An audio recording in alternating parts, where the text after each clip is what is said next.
Chapter 307. Zhou Dufu's mausoleum naturally did not use ordinary items.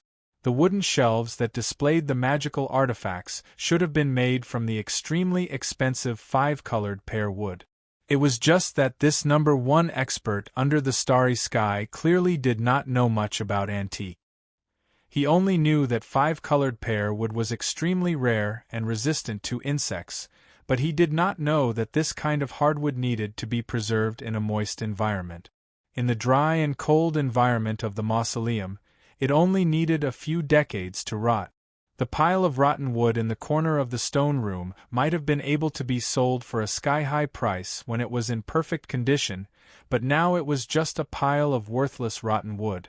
What could make a genius girl like Su Yorong cry out in surprise was naturally not the pile of rotten wood, but the thing buried in the wood.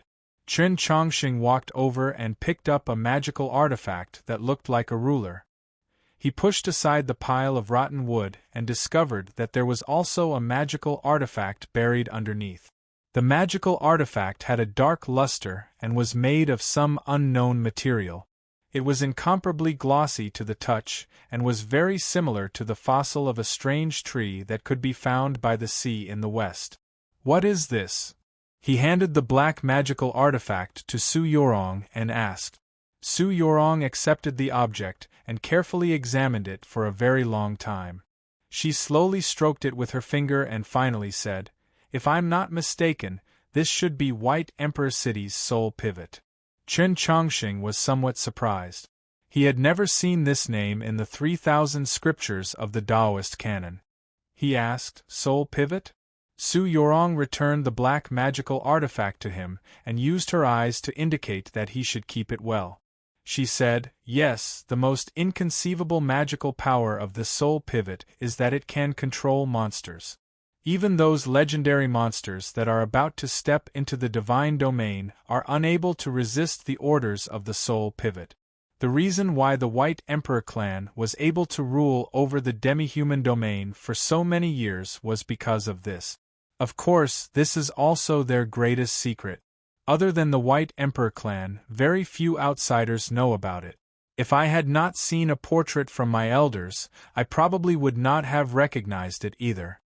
After a slight pause, she continued, "I did not think that this supreme treasure of the demi-humans would actually be stolen from White Emperor City by Zhou Dufu and used in the Garden of Zhou.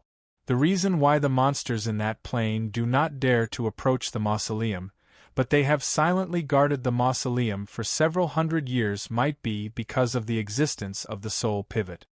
Chen Chongqing didn't expect this magic tool to be such an important item. He didn't hesitate to store it away. Logically, as well as according to his usual temperament, he should have discussed with Su Yorong how to divide the treasures found in the mausoleum. However, he was in a hurry to find other things, so he did not have the time to talk about this. More importantly, since the soul pivot belonged to the White Emperor clan, he believed that it should naturally be returned to Luoluo. Su Yorong saw all of his actions, but did not have any reaction. The tacit understanding and trust they had built up along the way had long since made it very difficult for misunderstandings to occur between them. On the contrary, she even reminded him, according to the description on that drawing, the soul pivot should be compatible with the soul wood in order to display its full power, but the soul wood is not here. Chen Chongqing took the old iron ruler-like magic tool and casually rummaged through the pile of rotten wood. Su Yorong looked at the magic tools that he had found and introduced them one by one. Only then did he know that these magic tools that were like scrap metal were all very famous in the past. There were even 3 magic tools that had once been ranked on the tier of legendary weapons issued by the Pavilion of Divination. These magic tools were not able to make his footsteps stop for a long time. After confirming that the stone room did not have what he was looking for, he turned around and left without hesitation. He walked towards the second stone room on the right. As he moved, he finally found the time to say to Su Yorong, "Let's split everything we find equally." Su Yorong leaned on his shoulder and said with a light laugh, "If we can get out." The items in the second stone room had not rotted. Although those items were not the most precious things in the world, they were definitely things that everyone liked. Even if they were often criticized by some refined scholars as being tacky, or even described as dung, if they were to see the scene in front of them, they would still tremble with excitement and find it hard to control themselves. It was a room full of gold. Even after several hundred years, it still shone with a dazzling light, forcing everyone to squint their eyes when they saw it, as if only by doing so would they not be burned. Su Yorong was shocked speechless. She thought to herself, just how many raids and exterminations did Zhou Dufu do when he roamed the continent? Chen Chongqing was much calmer. It was not because he had a high cultivation and could see riches and honor as fleeting clouds, but because he had once seen even more gold in that cold space beneath the great Zhou imperial palace. Those who had experience obviously would not be excited easily, but this did not mean that he was not interested in this room full of gold. Previously, he had confirmed that there were no dangers in the mausoleum, so he had already sheathed his dagger. Now, he took the dagger and the sheath off his waist, walked into the room full of gold, and began to point. Even the mischievous rocks had to nod their heads when the expert spoke. He did not have the ability to enlighten gold and enlighten it. Touching rocks could turn them into gold, but he did not want to turn the gold back into rock, so that later generations could comprehend the principle of all things returning to one and embracing simplicity and unchanging. What he wanted to do was to collect all of the gold, not leaving a single piece behind. If the black dragon were to wake up and discover that he had actually left behind a piece of gold, it would definitely not be over with him. As the sheath in his hand moved, the gold in the stone room decreased at a visible rate, until it completely disappeared. It was unknown where it had gone. Su Yorong had long known that there was something strange about his sword. It should be a spatial artifact. She also had similar artifacts on her body. The tong arrow, the wu bao, and a few close-fitting clothes were all stored inside. As a result, she was not surprised, but rather curious. The space in his sword seemed to be a little too large. Along the way, she had already seen him stuff too many things into it. Moving away all of the gold in the room did not take up too much time. Chen Chongqing quickly left with her on his back, arriving at the third stone room. This stone room was filled with crystals. As time passed, the energy contained within the crystals had somewhat dissipated. Only about a third of their original energy remained, but they were still good items. Without needing Su Yorong to say anything, he dealt with them in the same manner as he did in the second stone room. Very quickly, the room was swept clean.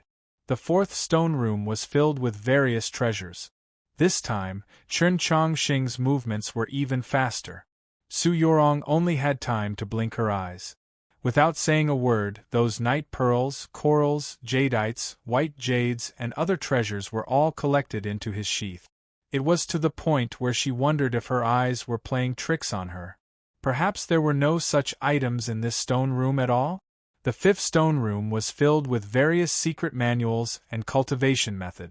Su Yorong had originally thought that this time, he would be more cautious to ensure that the secret manuals and cultivation methods would not be damaged in the process of moving them.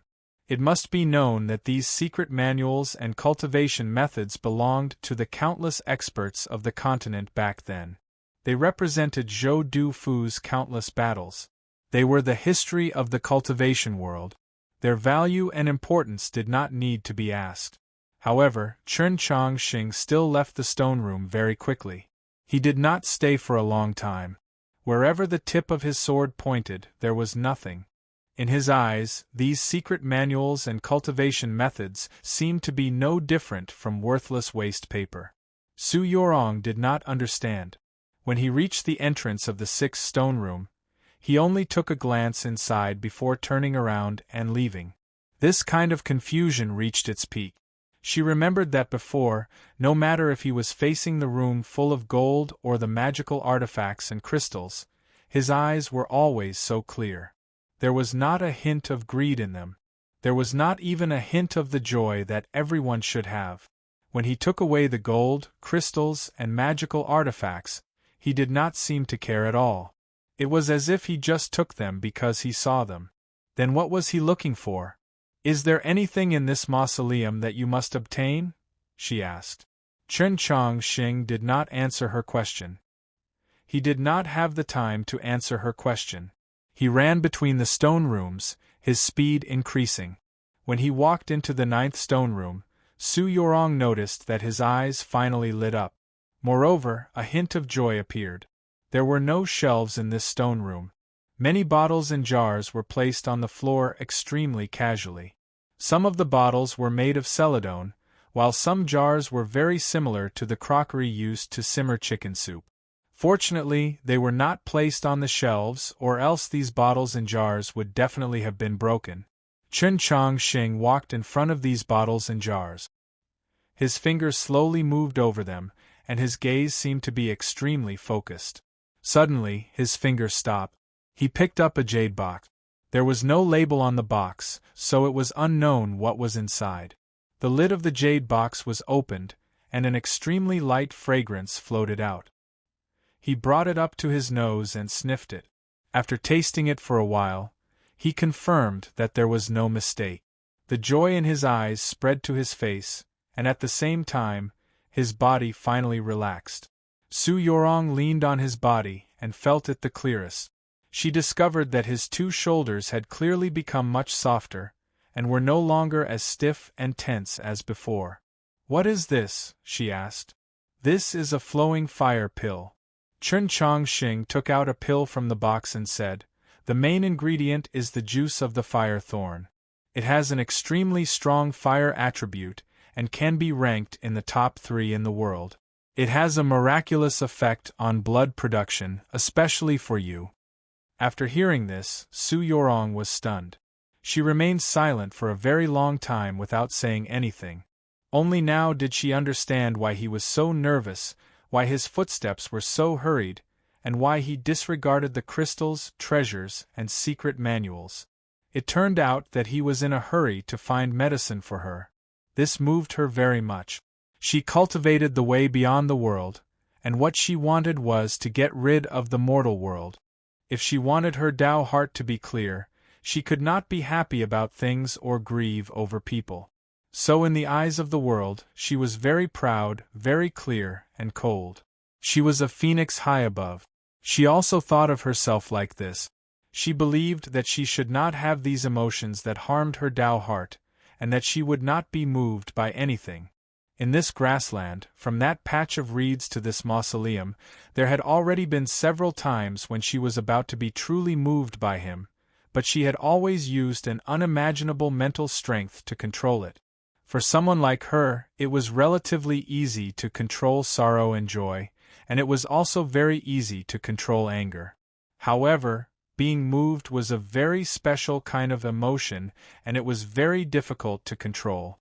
This kind of emotion would never suddenly appear. It required a very long time to soak in, but the moment it truly appeared, it would definitely be sudden. It required a certain point. Accumulate, then release. This phrase could be used to describe cultivation, but it could also be used to describe this kind of emotion. At this moment, this kind of emotion finally broke through the hard rock wall and began to grow ostentatiously in the cool breeze. She was truly moved. Please vote for me. Let me be moved as well. Have a good weekend. Chapter 308. Chen Chongqing did not know what she was thinking at the moment, nor did he know that in such a short time, her emotions had changed so much. He took out the flowing fire pill from the jade box and put it next to her lip. Then he quickly, and even somewhat rudely, shoved it in. Su Yorong's lips opened slightly. She was about to say something to express her gratitude, but before she could say anything, she was blocked by the pill. You can't drink water for an hour, or else it will lower the heat in the pill. Chen Chongqing looked at her face that was red from choking and said seriously, but he felt a little uneasy. The flowing fire pill was very big. Su Yorong could not speak at all. She took a long time to swallow it. It was very difficult, and then she coughed. After a while, she felt a little better. She looked at him and said angrily, "Even if I can't drink water, at least tell me in advance. Don't you know how uncomfortable coughing is?" Although she said it angrily, her voice was a little faint. It was a complaint, but also a little like a spoiled child. Chen Chongqing could not feel it. He said embarrassedly, "I'm sorry, I was a little anxious. But don't be afraid of coughing. It's not choking. It should be a normal phenomenon of detoxification." Su Yorong herself did not notice the girlish expression she showed before, but for some reason, she felt a little embarrassed. She said softly, "I don't know if it's the effect of the pill, but I'm a little sleepy." How was this a normal phenomenon of detoxification? He was just finding something to say. How could the effect of the pill take effect so quickly? He just did not know how to respond. In the end, it was still as Tang 36 had said in the Plum Garden Inn in the capital. He and she were really two people that made people speechless. No matter if it was the effect of the pill or some other reason, Su Yorong was really a little sleepy. He helped her to the corridor outside the stone room that was sheltered from the wind. He took out a few pieces of cloth from the seventh stone room and covered her. The most precious silks and satin in the tomb, including the incomparably rare snow silk quilt, had all been turned into shreds by time. Interestingly, the most worthless cotton was still as good as before. He covered her with a curtain made of cotton. Looking at the sleeping girl, he secretly prayed that the flowing fire pill still had enough medicinal power. Then, he walked back to the stone room and opened the jade box again. He carefully sniffed it, but the uneasiness in his heart did not disappear. Instead, it became stronger and stronger. After finding a few kinds of spirit herbs whose medicinal power had not completely dissipated, he finally had the time to look at his harvest from the previous stone rooms. He used his divine sense to sweep around, and the first thing he looked at were the secret manuals and cultivation method. He had been well versed in the Taoist canon since he was a child. After he went to the capital, he had also seriously read the tens of thousands of books in the library of the Tradition Academy. Now that he was looking at these secret manuals and techniques, he only needed to see the name to be able to think of the corresponding sect or school. Different from what people imagined, these secret manuals and techniques were not rare, so it was naturally impossible for him to achieve great success overnight. Speaking of which, the experts who had the qualifications to become Zhou Dufu's opponent all came from famous sects or sects in the world. They had become ghosts under Zhou Dufu's blade, but the inheritance of the sects or sects they belonged to had not been severed. It was just like how the secrets of the Mountly Sword sect had been taken away by the White Emperor clan, but Mountly was still powerful. However, it was still just like the secrets of the Mountly Sword sect's sword style. These secret manuals and techniques were naturally extremely precious, at least to those sects or sects, because they were all original copies. Afterwards, he began to examine the magical artifact. Because of time, the majority of the magical artifacts in the stone rooms had lost their power. Under Su Yorong's guidance, the few magical artifacts he had put away still had some power, but they were still far from what they were in the past. They could not even be compared to the divine weapons on the tier of legendary weapons. Only the Black Soul Pivot was an exception. Time really was the world's most powerful magical artifact. Chen Chongqing suddenly had a few ideas. Zhou Dufu was this continent's true legend, a unique existence. The Garden of Zhou was his world, and this place was his mausoleum. Logically speaking, those who had the qualifications to be buried with him should have even better things. Had those things been taken away by someone else? The floor of the long corridor in front of the 9 stone rooms was covered in a thin layer of dust, and there were many messy footprints on it. However, those footprints were all left by him. The magical artifacts, treasures, and secret manuals were all still there, proving that no one had come here before. In the past several hundred years, There had been countless cultivators who wanted to find Zhou Dufu's mausoleum and obtain his legacy and treasures. Those cultivators were either overflowing with talent, or had made extremely ample preparations. They were all at least at the peak of ethereal opening, and only then did they dare to enter the mysterious plains of the unsetting sun.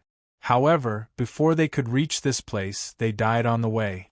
The reason he was able to find his way out of the plains and arrive at this mausoleum was not because he was more outstanding or stronger than those seniors, but because he had an umbrella.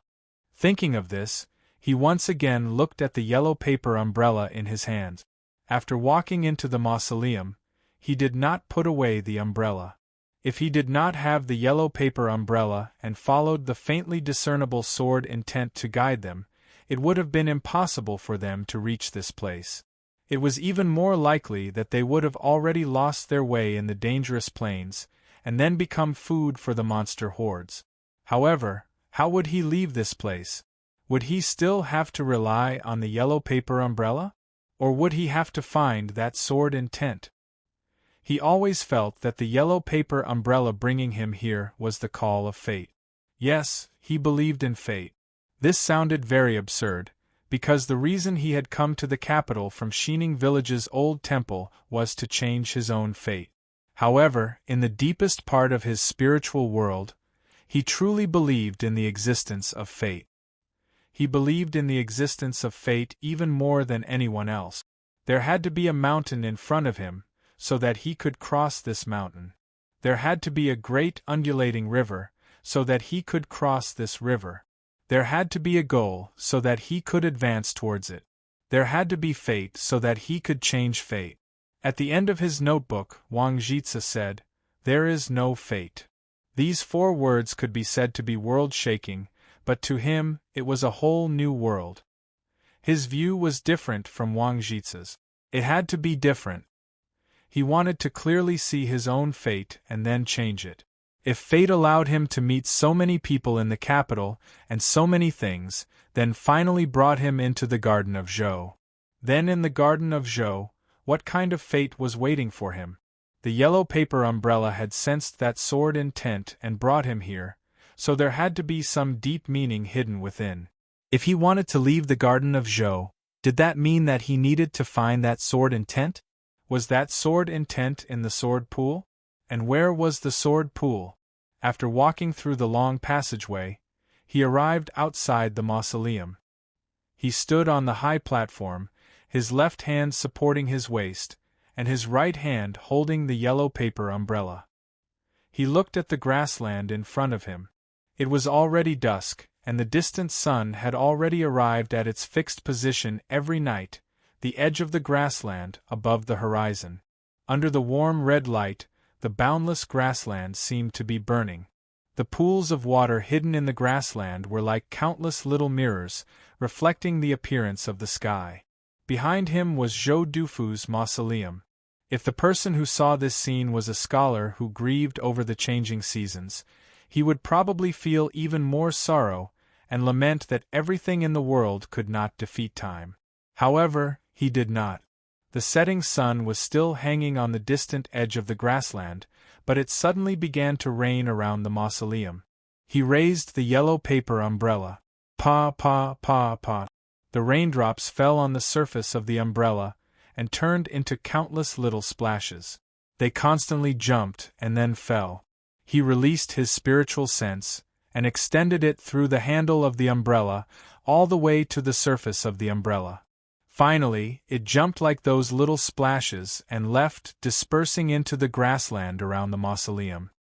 He was familiar with the Taoist canons, and was sure that the strand of sword intent could not have its own consciousness. Since it did not have its own consciousness, it could not change its own state. At the very beginning, he was able to sense it at the edge of the cold pool because the sword intent had always existed, waiting to be discovered. Then now, the sword intent should not and could not disappear on its own. If an object did not disappear on its own and could not be found, then it must have been hidden by someone. Chen Chongqing stood in the rain and released his spiritual sense into the grassland, searching for his target. At the same time, he began to sort out the changes that occurred when he approached the mausoleum. The moment Su Yurong saw the mausoleum, the strand of sword intent disappeared. At the time, he thought that the sword intent had completed its mission of bringing the yellow paper umbrella to this place, so it disappeared. Now that he had calmed down and deduced from before, he was naturally certain that this was not the case. That strand of sword intent should have been hidden by a certain person. That person should be the mausoleum. He turned his head to look at the mausoleum behind him. The mausoleum was piled up with huge rocks. The higher one went, the steeper it became. It was unbelievably tall. He stood in the middle of the mausoleum. In his eyes, the mausoleum was so tall that it seemed to pierce through the clouds in the sky. His gaze followed the top of the mausoleum and landed on the gloomy cloud. He saw that the black clouds were roiling, and lightning would occasionally flash in the depths. It seemed especially terrifying. Even though he was several thousand zhang away, he could still clearly feel the powerful qi in the clouds that was enough to destroy the world. The mausoleum was the core of the Garden of Zhou, so this qi should be the manifestation of the laws of the Garden of Zhou.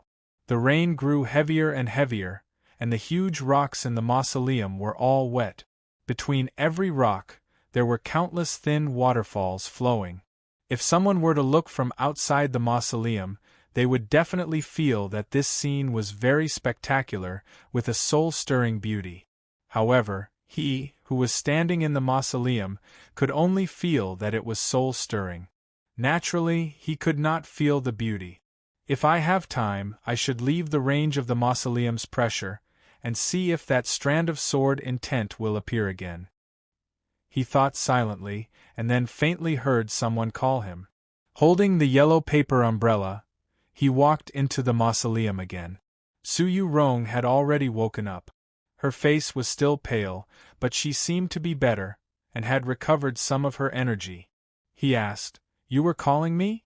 The rain outside the mausoleum was too heavy. Although he had an umbrella, he was still wet, and he looked rather miserable.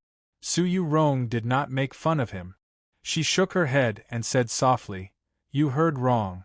Chen Chongqing thought that he was probably too worried about her injuries, and really had heard wrong. Su Yurong looked at him quietly, and the two hands under the sackcloth slightly clenched. Previously, when she had woken up, she did not see him by her side, and the surroundings were dark. She was actually somewhat afraid, or more accurately, flustered. Ever since her bloodline had awakened, she had never been flustered. She knew that this had nothing to do with her dependence on him, and even more so, it had nothing to do with those things. This was a sign of her declining willpower. She became weaker and weaker, and even her bright Tao heart began to gradually dim.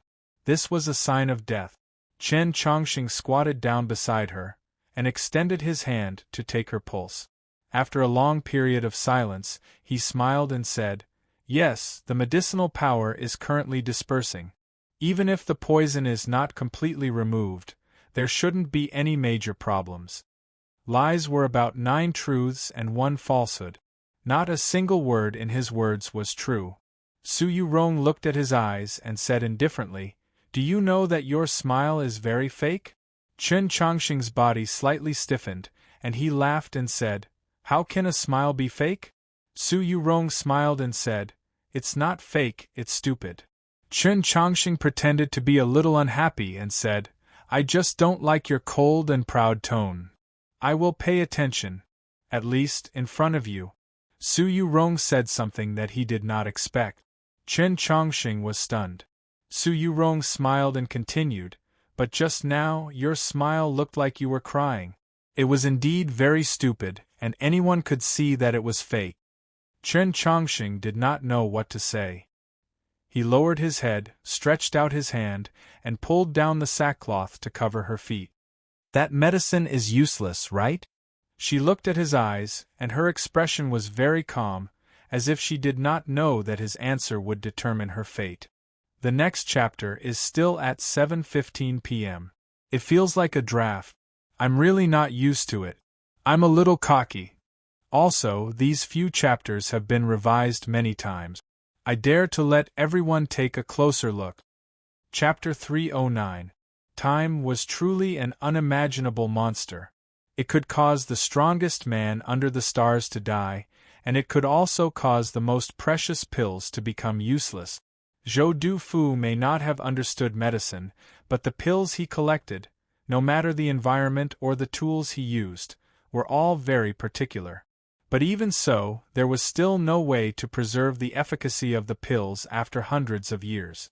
Su Yurong received confirmation from his silence. She thought about it and then said, "If that's the case, then I'll sleep a little longer." At this time, she was no longer coughing and very peacefully fell asleep. If she was about to enter eternal sleep, she probably wouldn't be able to fall asleep before then. Chen Chongqing looked at the sleeping girl and felt endless admiration and respect. How strong of willpower and mental strength did she have to be able to sleep peacefully in such a situation? That flowing fire pill lost its effect. How could he save her? He hesitated for a while and decided to use the method that made him hesitate for more than 10 days in the grasslands, pushing blood with golden needles. Pushing blood with golden needles was a method that stimulated vitality and the strength of blood vessels. It was extremely harmful to people. Before his teacher Taoist Ji successfully modified it, this acupuncture method was basically classified as evil by the orthodoxy and forbidden to be used. Even now, this acupuncture method couldn't completely avoid serious side effects, so it was usually only used when patients were near death. From a certain perspective, pushing blood with golden needles was like the last mouthful of old ginseng soup. Since he made his decision, he didn't hesitate anymore. He sat behind Su Yurong and untied the golden thread that was wrapped around the ring finger of his left hand. His divine sense moved slightly and the golden thread was as straight as a needle. It pierced into the back of her neck like lightning. Pushing blood with golden needles was very difficult. The most difficult part was to insert the needle into the patient's meridian. She was currently in deep sleep, so it was perfect. Su Yurong frowned slightly and woke up from some pain. "Don't move, I'm treating you." Chen Chongqing knew that she wasn't old, but she was calm in the face of danger. As long as he explained it clearly, she would cooperate. As expected, Su Yurong quickly calmed down. His cold true essence slowly entered her body through the golden needles. Like a tide, it moved through her meridians and blood vessels, dispersing the poison that had accumulated in her diaphragm. At the same time, it also dispelled the suspicion that she previously had. Bean-sized beads of sweat continuously appeared on Chen Chongqing's forehead. They were then frozen into ice beads and rolled to the ground, making a crisp sound. As time passed, the ground around the two of them was covered with frozen beads of sweat, looking like a sea of pearls. Some of the ice beads rolled down the stone steps and went very far away, only stopping when they came into contact with the huge black nightmare sarcophagus. After a long time, the golden needles retracted from the back of Su Yurong's neck and wrapped around Chen Chongqing's fingers again. After a long time, the golden needles came back from the back of Su Yu. He lowered his head and looked at the ice beads on the ground. He was a little sad, but he was even more unwilling. Pushing the blood with the golden needle was the last method he could think of. It was very dangerous and violent, but even so, it did not have any effect. This kind of acupuncture technique could stimulate a human's vitality and bloodline. Even an old man on the verge of death could regain some of his spirit and even snatch a glimmer of life from the netherworld.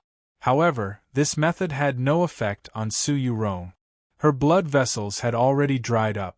Her vitality had long since been exhausted from the continuous battles and journeys.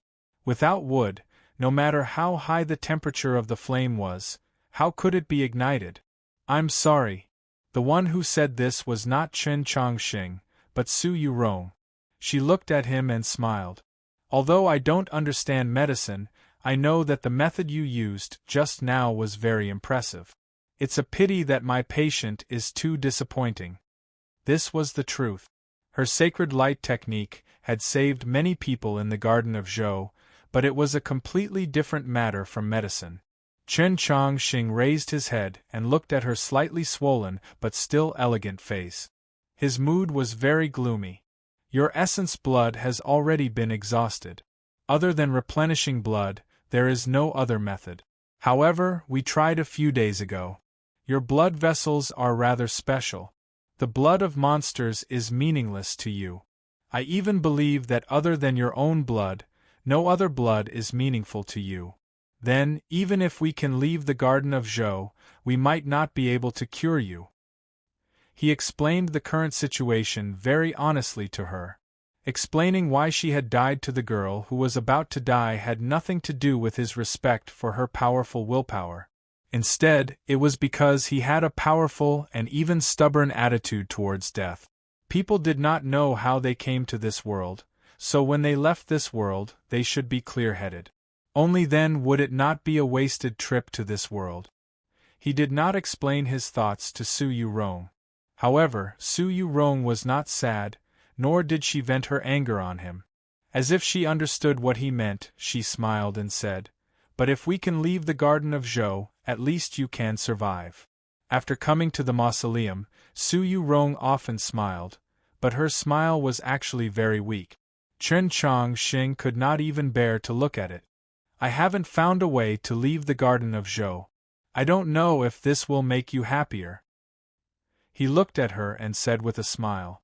He knew that she could not be happy because of this, but he hoped that she would be happy because of his unfunny joke. Su Yurong did not become happy. Instead, the smile on her face gradually faded. She looked at him and said calmly, "Looks like I will die."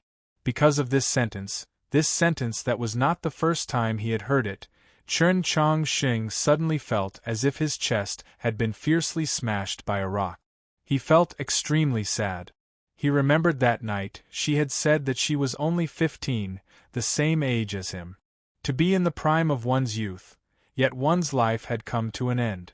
This was truly the saddest thing in the world. It was a sorrow that he had experienced countless nights in advance. He had prepared for death for a very long time. There was no one who had prepared more than him. However, now that she was about to die in front of him, he still could not do anything. "I don't want to die." Su Yurong looked at him and said very seriously. When she said these words, she was not sad. Her expression was still calm, because she was not begging for his pity. She was only telling him her final thoughts. "You won't die," Chen Chongqing said. Su Yurong said, "You know that I can't accept such unconvincing consolation." Chen Chongqing suddenly thought of something and became somewhat absent-minded. With a slightly trembling voice, he said, "You won't die." Su Yurong's expression changed slightly. She did not understand why his mood had suddenly changed. "You won't die," Chen Chongqing repeated for the third time.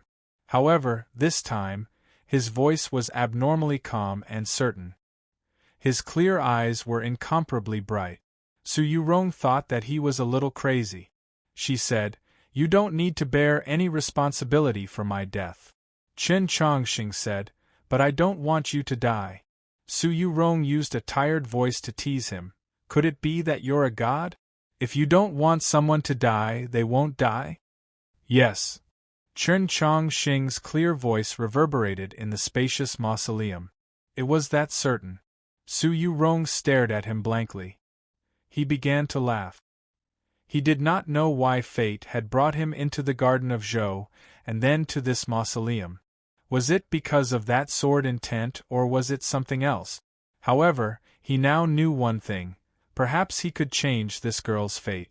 In other words, he was her fate, or at least a part of it. Chapter 310. The reason why he thought this way was because Chen Chongqing thought of a method that could save her life.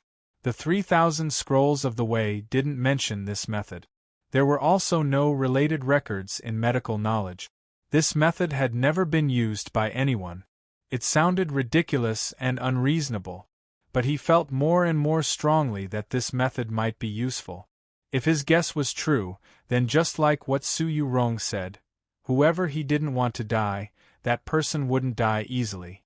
But it might not be useful, and his senior definitely wouldn't agree. He didn't think for too long. He looked at Su Yurong and said seriously, "Later, I will use a method to tell you in advance. I hope you won't be too surprised."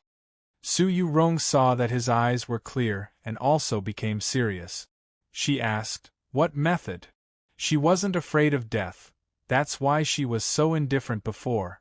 But suddenly seeing hope in despair, anyone would feel emotional. She couldn't treat it as a joke.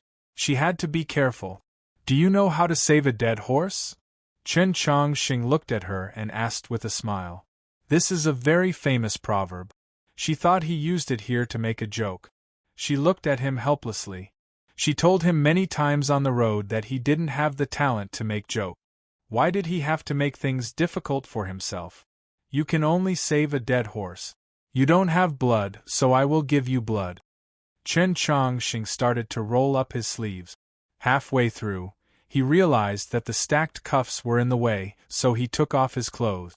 Many days ago, because Su Yurong was afraid of the cold, his outer clothes were always on her body. He only had one piece of clothing left, which was easy to take off. He quickly took off his clothes, held the short sword, and prepared to cut his wrist. A hand grabbed his left wrist and blocked the edge of the short sword. "You want to give your blood to me?" She stared at his eyes and said seriously, "Although I didn't tell you that my blood is different from normal people, you should know that the blood of the monsters on the road is useless to me. Why try again?" Chen Chongqing looked at her and said, "It's because of this habit that I forgot some things." "What things?" she asked. Chen Chongqing said, "I am not a Yao beast, and my blood is not the blood of a Yao beast." Su Yurong's lips curled up. It was a mocking smile. She wasn't mocking Chen Chongqing's wishful thinking, she was mocking herself. The heavenly phoenix true blood that flowed in her body was the source of all her power and glory, but when she lost that true blood, she discovered that the heavenly phoenix true blood, from her pride, became the cause of her death. Chen Chongqing's blood was naturally different from the blood of Yao beasts, but how could a normal human's blood replace the true blood of the heavenly phoenix? A cry of alarm rang out in the mausoleum. Chen Chongqing didn't care about her wishes. He directly moved her hand away and used the short sword to cut his wrist. He had bathed in dragon blood in the frigid world beneath the well of New North Bridge, which was even more perfect than the most perfect purification. From then on, he possessed unimaginable strength and speed, as well as an even more unimaginable toughness of his body. Relying on these, he was able to consecutively defeat so many geniuses in the grand examination, all the way until he finally obtained first upon the first banner. If it was a normal weapon, even a few divine weapons on the tier of legendary weapons, in his own hands, it would be very difficult to cut his skin. In the ambush by the lake, those two powerful demon beauties, in the end, almost ruptured his internal organs, but they still couldn't leave a single wound on the surface of his body because of this reason. But the short sword in his hand could. This short sword was a gift given to him by Senior Yu Ren when he left Xining Village's old temple. It looked abnormally normal and was unknown in the world. It didn't even have a figure on the tier of legendary weapons, but Chen Chongqing had never seen a sword sharper than it. No matter if it was Tang 36's Wen Shui sword or Qi Jian's Mountly sword style, they were all inferior to it. With a light sound, a perfectly straight red line appeared on his wrist. Then, that line rapidly spread out to the side. Blood gushed out from that wound, about to drip down. He had already attached the sheath to the lower part. Without a sound, his blood slowly flowed into the sheath. "Just what do you want to do?" Su Yurong was very angry, because he didn't listen to her, because he was so stubborn. Then, she smelled a light aroma. It was a very strange aroma. It was lighter than the faintest flower aroma, but thicker than the most fragrant perfume.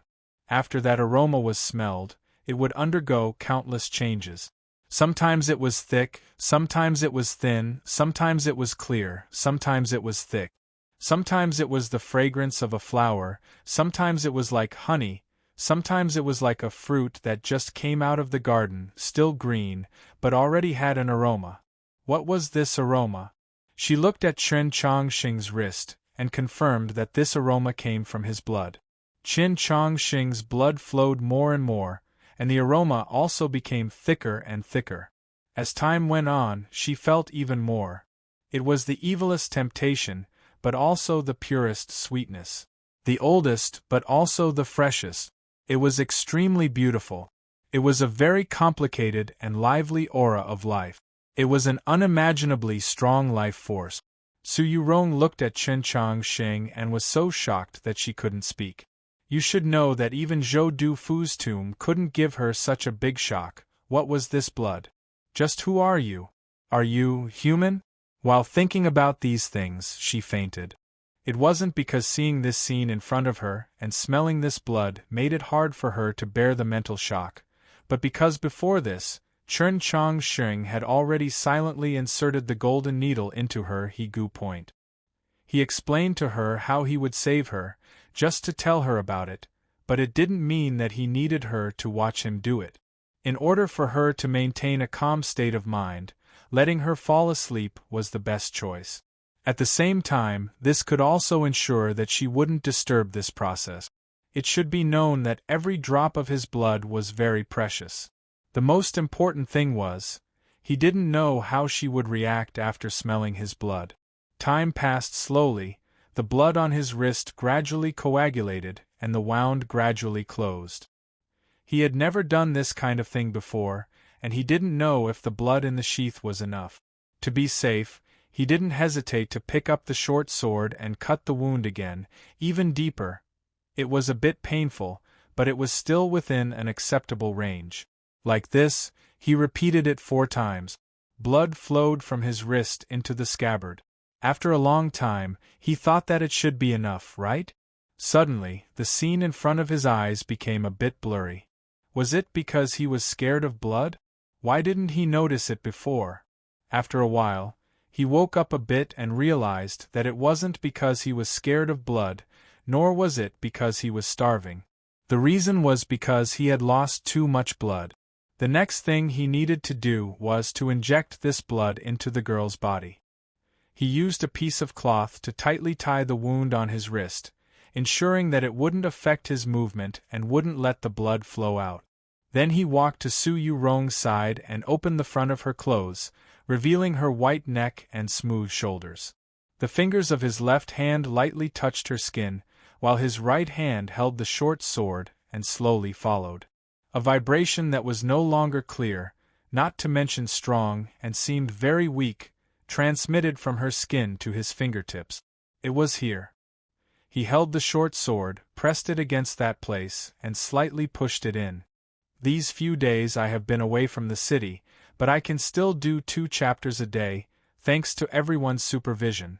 Also, the chapter title is very good. Chapter 3:11. The edge of the sword broke through her skin, cutting open her blood vessels. No blood spurted out, not even a sliver of blood flowed out, because there was basically no blood left in her body. Chen Chongqing took the scabbard and used the opening of the scabbard to point at the wound on her neck. With a slight movement of his spiritual sense, a line of blood came out of the scabbard, as if it had been created from nothingness. The line of blood was extremely thin, seemingly even thinner than a strand of hair. It slowly poured into her blood vessels. During the entire process, he was extremely cautious, and his spiritual sense was condensed to the extreme. There was no sound. There was only the smell. The smell of his blood gradually spread throughout the spacious mausoleum.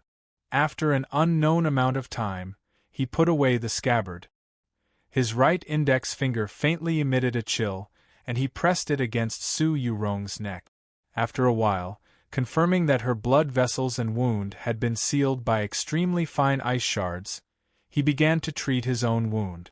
The wound on his wrist could clearly be seen, and even the bone could be faintly seen.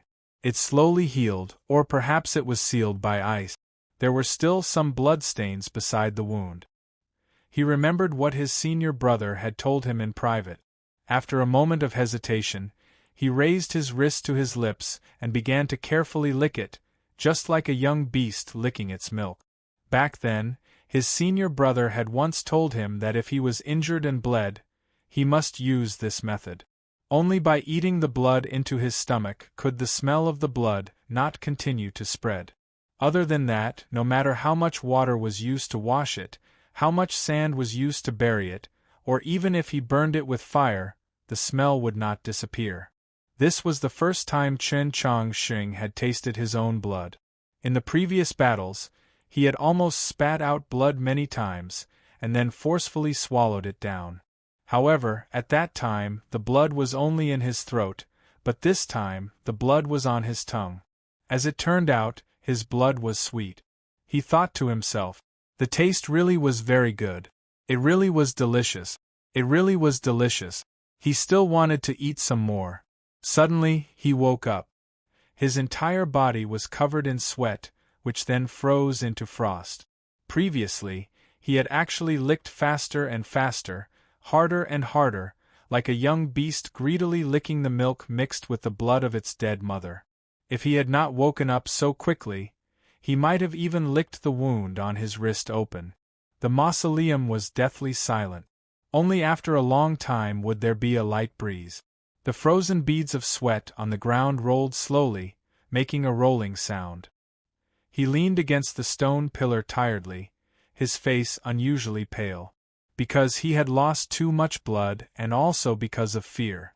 When he was 10 years old, his soul was expelled from his body along with his sweat, causing a phenomenon in the world. In the mountain behind Xining village that was shrouded in clouds and mist, there was an unknown and terrifying life spying on him. From that night onwards, he knew that there was something wrong with his body. It wasn't that he was sick, but that his soul was the most delicious fruit for many living beings. It was an irresistible temptation. If the world finds out about the abnormality of your blood, you will die, and you will definitely face a fate worse than death. His senior brother had said these words to him on the second day of the night when he was 10. At that time, senior martial brother took a long time to express the meaning of this sentence clearly. Because his arms were very sore and weak, he always made mistakes when making gestures. He asked his senior brother why it was like this. Senior martial brother was silent for a very long time. He told him that it was because last night, he had been fanning himself the entire time, wanting to fan away the smell that had seeped out of his body as quickly as possible. He asked his senior brother why he was doing this. Senior martial brother was silent for a very long time, and then he told him that last night, he had smelled that smell for a very long time, and suddenly wanted to suck his blood dry, wanted to eat him. In Chen Chongqing's heart, Senior Yu Ren was the bravest person in the world, the person who treated him the best. If senior martial brother wanted him to die, he could die, but if senior martial brother wanted to eat him, he thought for a very long time, but he still felt that this matter was too terrifying. The blood that flowed in his body was a delicacy that all living beings yearned for. To the person involved, this was naturally not a good thing. So he did not like his own blood. One could even say that he loathed it, or perhaps even feared it. Because of this state of mind, he would never think about this matter. Sometimes, he would even subconsciously forget what was so special about his blood. In the morning after that night, the soul that had seeped out of his body and entered his blood, no longer emitting a sliver. However, that loathing and fear still remained in the depths of his sea of consciousness. After coming to the capital, he believed that he had already distanced himself from those terrifying memories. He could feel that the smell of his blood seemed to be fading. Yet on that morning, after viewing all the monoliths of the front mausoleum in one night in the Mausoleum of Books, when he guided starlight for purification for the first time, he shockingly discovered that everything seemed to have returned to that night when he was 10 years old. He did not want to experience that night again, did not want to sense the unknown spying from the clouds. Thus he became even more cautious. When he was heavily injured in battle and wanted to vomit blood, Even if he had to brave the danger, he would swallow it back at the first moment. No matter how powerful his opponent was, he no longer dared to completely burn the lake water outside his ethereal palace, because he was afraid that it would be like that time in the underground space, where he would be blasted into a bloody mess by true essence. He could not bleed, he could not let others smell his blood. This was something he did not need to think about, but it was a matter of the highest importance. It was even more important than his life, because he had always remembered his senior's warning. But today, in this mausoleum, he did not listen to his senior's warning, because he wanted to save someone. He looked at the sleeping Su Yorong and revealed a satisfied smile. Because she was poisoned, her face had always been somewhat swollen. At this moment, the swollen had clearly decreased by a lot, and her elegant eyes became even clearer. Most importantly, her face, which was as pale as snow, gradually regained some color. In a place very far from Zhou Dufu's mausoleum, there was an old temple. If one counted the first sacrificial temple from 1,000 li away, then this old temple should be the 9th. This also meant that the distance to Zhou Dufu's mausoleum was only 200 li. This was something that even a child who had just started learning could calculate clearly, so Nank and the others naturally would not make a mistake. The zither-playing old man sighed with emotion. I never thought that there would be a day in my life where I could see the mausoleum of Zhou with my own eyes. Ting Xiaoming carried a pole and gazed at the black protrusion that could faintly be seen in the distant sky. He, who had always been silent and dull, had an excited expression at this moment. As for his wife, Lu Wan and the 2 demon beauties, they were even more so. After several dozen days of bitter walking, even these demon experts felt that it was somewhat exhausting. However, when they thought about how Su Yorong and Chen Chongqing were just ahead waiting to die, and more importantly, that the end of the white grass path might very well be the legendary mausoleum of Zhou, what did this kind of hardship count for? Suddenly, the white grass path began to tremble slightly. The source of the trembling came from the depths of the vast plain behind them. The zither-playing old man was slightly astonished. He turned around and looked towards the plain, and said with a serious expression, "The monsters seem to be somewhat restless." Suddenly, his expression changed drastically. He opened his mouth, but was so shocked that he could not speak. The demon general couple also saw the strange phenomenon in the sky. The qi on their bodies suddenly rose to the limit that the garden of Zhou could contain. A shadow appeared in the sky above the plain. The shadow was so large that it seemed to cover half the sky. This shadow was currently moving slowly. From a distance, it seemed like a pair of incomparably huge wings. Nank looked at the shadow in the sky and furrowed her brows. Even the heavenly Pung is somewhat crazy. Just what has happened? She did not know that the source of the restlessness of the monsters in the plain came from the depths of the mausoleum 200 li away. In the depths of the mausoleum, a youth had cut open his own wrist, and fresh blood was exposed to the air. The smell of blood diffused through the plain. It was already extremely faint, but it was still enough to make the monsters of this world feel an incomparably crazy desire. Around the mausoleum, there were extremely ingeniously designed ventilation channels and light channels. There was no need to worry about rain pouring in through those channels, but it allowed fresh wind and light to enter. It was also unknown what Zhou Dufu was thinking when he ordered the design of his own mausoleum. Could it be that after death, people still needed to breathe fresh wind and enjoy the bright and beautiful spring scenery? Chen Chongqing could not understand, but through the change in the light and the humidity in the air, he confirmed that it should be the morning of the next day. Moreover, the rain outside the mausoleum should have stopped. Just at this moment, Su Yorong finally woke up. Chen Chongqing looked at her and smiled. She did not smile. She stared blankly at him and asked, "You poured your own blood into my body?" Chen Chongqing said, "To be more accurate, I poured my own blood into your arteries." Su Yorong was somewhat helpless, somewhat sad, and somewhat tired. She said, Although I don't know what method you use to do all this, do you think this will work? I've said it before, my blood. Yes, this will work. Without waiting for her to finish, Chen Chongqing said with a smile. His face was somewhat pale, and his expression was somewhat weary. However, his eyes were very bright, very clean, and very confident, like the rising sun. Although it was covered by the clouds, its brilliance did not diminish. Seeing his expression, Su Yorong had a thought that even she did not believe. She muttered, "This will also work? It seems to work." Chen Chongqing walked to her side, and observed the wound on her neck. Then he said, "Feel it yourself." Su Yorong was somewhat at a loss. She subconsciously observed herself according to his words, and discovered that her blood was actually not as dried up as it was before she fainted. Although it was not as abundant as usual, and was still rather thin, it could at least guarantee that she was alive. How important it was to be alive, how good it was, the most important, the best. However, why was she able to survive? Just what was going on? At this moment, the blood flowing through her body should clearly be his blood, but why was it like her own blood, without any difference? At least right now, it can be confirmed that Chen Chongqing's blood type is O. Tomorrow is Monday. My dear fellow, don't forget to vote for me.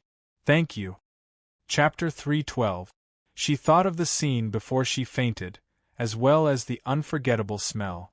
Countless guesses appeared in her mind, and she was shocked speechless. His blood was very pure, so it could be compatible with her body? However, the blood flowing through her body carried a clear soul imprint. It was clearly her blood, so how did his blood become her true blood of the heavenly phoenix? She stared at Chen Chongqing with wide eyes. She was at a loss, somewhat helpless, and thus innocent. This was the first time in her 15 years of life that she had been so ignorant and cute. Chen Chongqing did not know how to explain it to her, nor did he intend to explain it to her. However, he was worried that she, who had just escaped the edge of death, was still extremely weak and needed to rest, would have some new problems due to the severe mental shock. As a result, he decided to make up some excuses. However, just as he spoke, his words were drowned out by a clap of thunder. Rumble! The deep and resounding thunder came from afar, directly passing through the mausoleum's gate and entering their ears. Chen Chongqing was somewhat confused. He thought to himself, the rain had just stopped in the morning, so why was there thunder? He supported her to sit against the stone pillar, and brought the prepared water and food to her side. After saying a few words, he ran out of the mausoleum. Passing through the long passageway, he arrived outside the mausoleum. Looking towards the source of the thunder, his face instantly became even paler. There was no rain where the thunder came from, not even a cloud. However, he could not see the azure sky either, because the distant sky was occupied by a huge shadow. Below that shadow was a black line that looked like the tide. Although he could not see it clearly, his spiritual sense mercilessly and coldly told him the truth. The black line was a monster tide formed by countless monsters. It was 200 li away, and if they maintained their current speed, they would need about a day to arrive in front of the mausoleum. He did not have the time to ponder why the monsters in the plains would suddenly attack, and why they had become like an army, or if there was someone commanding them. He turned around and walked back into the mausoleum. He ran back to Su Yorong's side, picked her up and said, "We must leave." Along the way, the two of them had already touched each other many times, but the way they carried each other was naturally different. Before Su Yorong had awoken from her daze, she began to feel slightly embarrassed. However, before her embarrassment could turn into anger, she was shocked by his words. "What's wrong? There's a monster tide, and it should be heading towards the mausoleum. It's probably the demons. It should be the soul wood."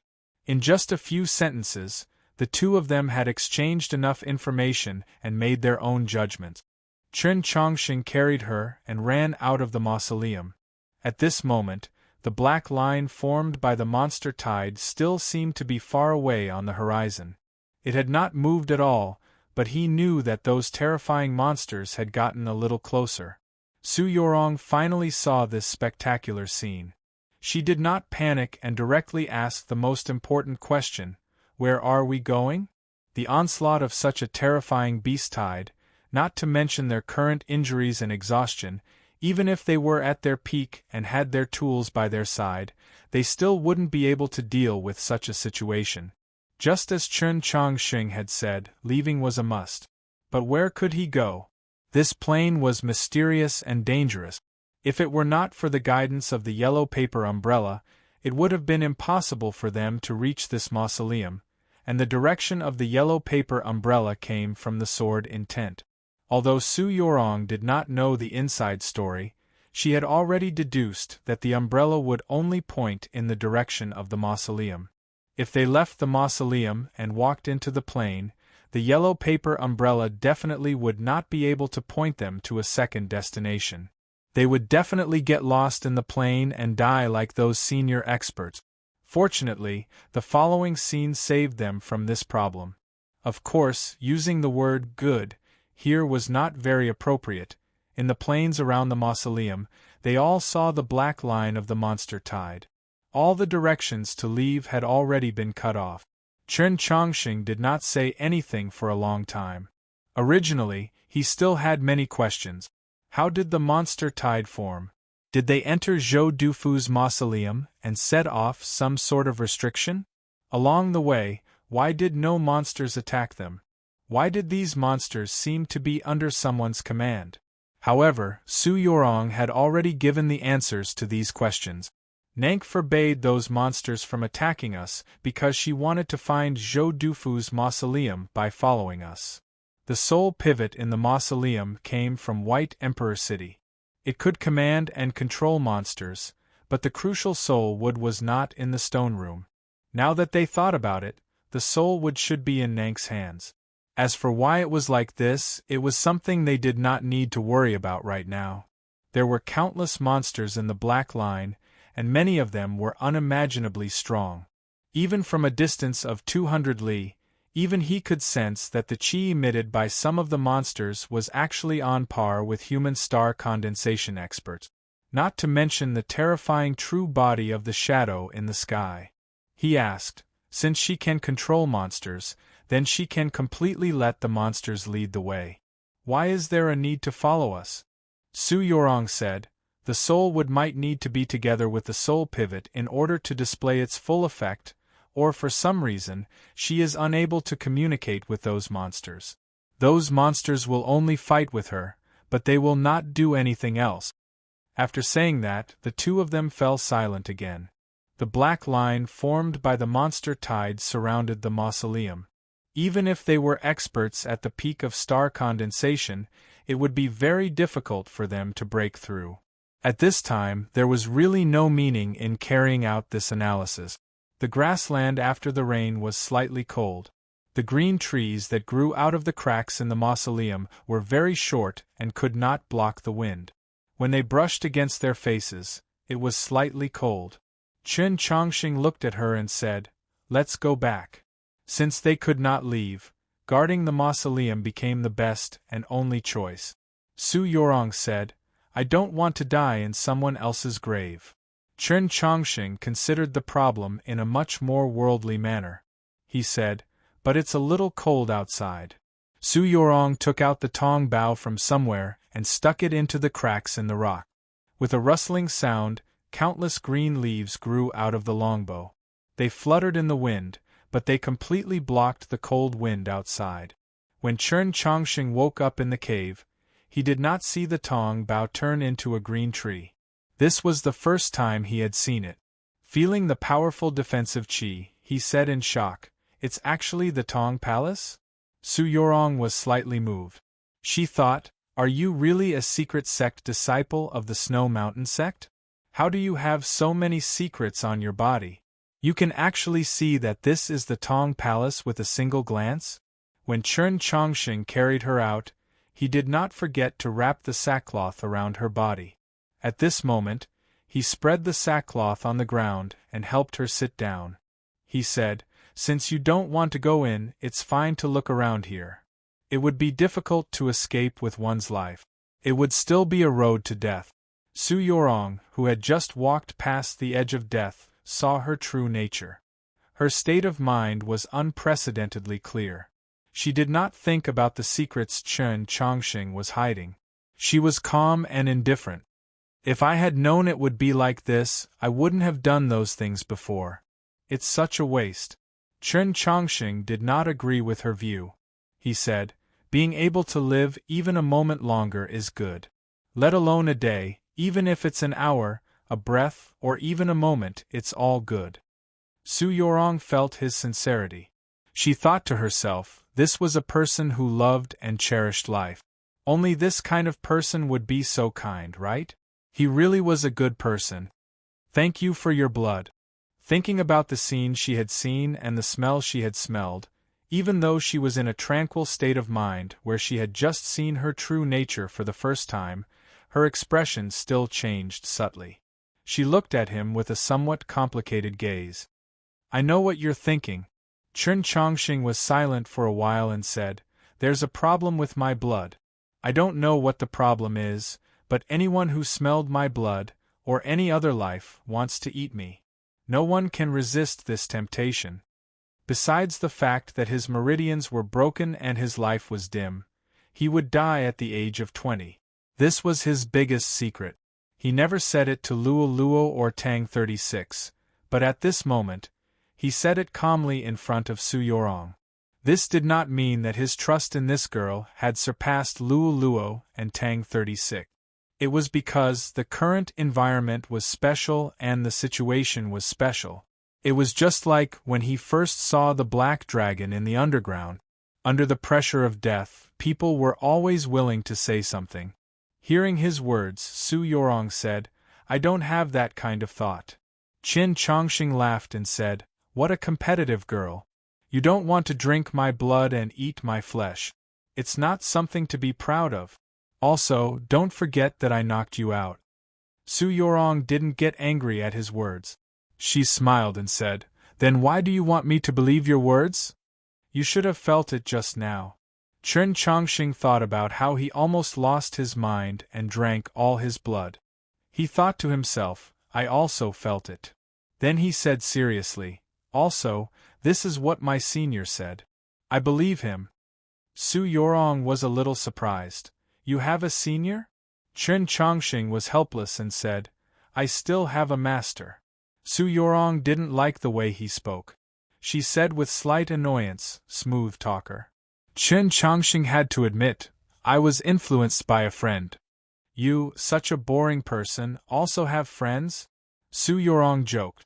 Chen Chongqing said, "If a cold and proud girl like you can have friends, why can't I? When did I tell you that I have friends?" When she said this, her delicate eyebrows seemed to fly up. She seemed very proud. This was anger or childishness or anger. In any case, Chen Chongqing didn't understand that there was nothing to be proud of when you don't have friends. Once again, he felt that this genius girl of the elf race was a little lonely and pitiful. He smiled and asked, "Then do I count?" Su Yorong didn't expect to hear this. She looked at him and smiled, "Yes. What time do you think the next chapter will be? Also Monday. Oh, don't forget to vote for me." Chapter 313. Hearing this answer, Chen Chongqing somehow felt happy and proud. He said, "Thank you." Su Yorong said, "You're welcome. Anyway, I have my senior. I believe everything he says." Chen Chongqing changed the topic again. Su Yorong asked seriously, "About your blood, what did your senior say?" Chen Chongqing said, "Senior said, only saints can resist the temptation of my blood." Su Yorong thought, "Why are you so stubborn?" So the conversation continued. "Since your blood wasn't sucked dry, it means no one can resist this temptation. There is. Who? Senior. You are still alive, it means he didn't suck your blood, but didn't he say only saints can resist this temptation? Yes, my senior is a saint. At this moment, the scene finally quieted down. Chen Chongqing and Su Yurong looked at each other, not knowing how to continue. Actually, they were not good at chatting. At this moment, before death, they wanted to have a happy conversation, but not only did they not achieve their goal, they seemed a bit stiff and clumsy. Both of them sighed inwardly at the same time, then turned their heads and looked away. Su Yurong looked at the real world on the other side of Green Leaf, looked at the black line formed by the monster tide far away from the grassland, and asked, "When will they arrive?" Chen Chongqing said, "Should be before dusk." Su Yurong was quiet for a while, then said, "So, this is our last day." Chen Chongqing was a person who was very sensitive to time, so he corrected, "It's the last day." Su Yurong smiled and didn't argue with him anymore. Chen Chongqing felt her current mood, and said after a moment of silence, "Senior said, if you work hard to the end and still can't change your fate, then you can only experience or enjoy what fate brings to you." Su Yurong finally knew the origin of the words he said to her that night in the temple. After a moment of silence, she felt that this simple sentence was not simple at all. She had a very high opinion of Chen Chongqing. Seeing how respectful he was towards that senior, she felt that this senior was not a normal person. The Xiuxing world thought that the Snow Mountain sect had already declined, who would have thought that there were still so many outstanding young disciples. As she thought of these things, she very naturally thought of her fellow disciples. Her life as a student in the 13 divisions of Radiant Green had long since passed, and she was the only disciple in the inner sect of South Stream Temple. On the contrary, she was more familiar with the disciples of the Longevity sect, especially the Mountly Sword sect. Moreover, she was of the same lineage as them, so they had always referred to each other as martial brothers and sisters. "I also have a senior." She was naturally talking about Qiushan Jun. Then she was quiet for a long time. Qiushan Jun had always been very good to her during the years she had been cultivating in the south. He was so good that she didn't even notice it, and she didn't feel uncomfortable at all. Everyone said that they were an immortal couple, and she also knew that Qiushan Jun loved her deeply. She could not help but think, if she were to die in the garden of Zhou, just how sad and sorrowful would he be. And then, Chen Chongqing did not understand why she had suddenly become quiet and asked. Su Yurong said, "In that temple, we discussed the word perfection. You said that it is impossible for there to be a perfect person in the world, and I admit that it is reasonable, but my senior is the person closest to perfection that I have ever seen in my life." Chen Chongqing thought, "I also think that my senior is very perfect, but in the eyes of the world, he is only an abnormal person. And my senior treats me very well." Su Yurong looked into his eyes and said. It was unknown why she added this sentence. Chen Chongqing also did not know, nor did he know why, after hearing this sentence, he felt a little sour. Even the sentence that he said next was a little sour. This sourness was not reflected in the words, but in the tone of his voice. There was a kind of deliberate indifference and disregard. "So, you like him?" He calmly looked into her eyes and asked. At this moment, he felt that he was very strong. If it was any other time, and another young man asked this kind of question, Su Yurong obviously would not answer. But right now, she was on Zhou Dufu's mausoleum, and the one asking was him, or perhaps she had been waiting for him to ask this question, using the pressure of death and his words to clearly see her true heart. She very seriously and carefully asked herself in her heart, and then gave an answer. She did not say anything, and only shook her head. Chen Chongqing's extremely faint hint of sourness did not disappear because she still thought about it. He had never experienced the matters between a man and a woman, so he did not understand. It was because this was the answer that she came up with after serious thought that it was worthy of him being happy. He thought about it and asked, "He likes you?" This time, Su Yurong did not think for too long, and directly nodded. She did not think that this kind of behavior would make her seem a little proud, because what she said was the objective truth. Chen Chongqing calmed himself down and acted a little confused, but in reality, he just wanted to make himself a little happier. He continued to ask, "Since he is perfect and he likes you, why don't you accept?" Su Yurong had obviously answered similar questions before, but it was unknown whether the person who asked her before was Shuang the saintess, or herself. In short, her answers were very calm and smooth. First of all, no matter how strong he is not as strong as me. Before she finished her words, she was met with Chen Chongqing's objection. At this moment, he completely forgot his own position. Just like that day in the temple, he felt that this young girl's concept had a huge problem. He wanted to change her concept so that she could live a happier life, but he did not remember that the monster wave was coming. Your mentality is wrong. Making friends is not fighting. What does it matter who is strong or weak? Su Yurong did not know what was going on in his mind. After thinking about it, she said, "What you said is reasonable. As a partner for Xiuxing, his strength is enough. It can even be said that among people of the same age, it is very difficult for me to find someone more suitable than him. But the road of Xiuxing is so long, since we are going to be together for a long time, we have to find someone who suits us."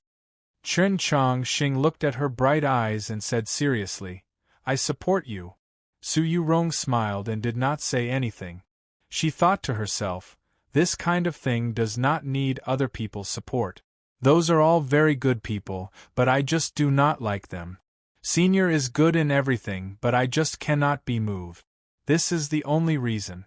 The poison gradually faded. At this moment she was still weak. Her face was very pale and could not be considered beautiful. But the smile in her eyes to Chen Chongqing was very beautiful. It directly moved his heart. Moved is a very mysterious word, very difficult to describe. The human heart is beating all the time. Then what is called moved? Is the faster the heart beats, the more moved? Zheshio's heartbeats would increase every once in a while, but that was an illness. Chen Chongqing also did not know. But he knew that at this moment, he was moved. Today is Monday. I very seriously ask everyone to vote for me. Thank you. Tomorrow there will only be one chapter. That chapter will be my favorite chapter since writing Choosing Heaven. It is also where all of my hobbies lie. It is the content that I have prepared for a long time. This I really cannot care if everyone likes it or not because I like it too much. Of course, if you can also like it, then that is the best. Chapter 3:14. The distant sun hung at the edge of the grassland. It was very low, and within the black line formed by the monster tide, many monsters that could fly flew out. They blocked out the light and the world gradually darkened. On the high platform of the mausoleum, the shadows of the green parasol leaves fell on their bodies, as if the night had arrived early. Night often symbolized death and the end, but many times it also symbolized safety. Under the cover of night, people dared to do things they normally did not dare to do, dared to reveal emotions they normally did not dare to reveal, dared to say many things they normally did not dare to say. Those words were often the truth, all heartfelt words. At this moment, they could no longer see each other's faces. They could only see each other's eyes. Fortunately, their eyes were very clean and very bright. Chen Chongqing looked at her eyes in silence for a very long time. Suddenly, he said, "Actually, I lied to you about something." Su Yurong was somewhat surprised. She asked softly, "What is it?" Chen Chongqing did not directly answer. He said, "The reason why I chose to lie to you at that time was because I had an engagement." After saying this, he felt a lot more relaxed, and he was very sure why he felt so relaxed. After Su Yurong heard these words, she fell silent for a very long time. For some reason, she felt a faint sense of loss, but she did not know why she was lost. Once something like courage was taken out of a bag, it would begin to blossom with countless splendor and sharpness. It was very difficult to put it back into the bag, and it was also very difficult to make it dim and dull again. Chen Chongqing looked into her eyes and continued, but I don't want to marry her. I will break off the engagement. This was a supplement, an explanation, a declaration, a promise.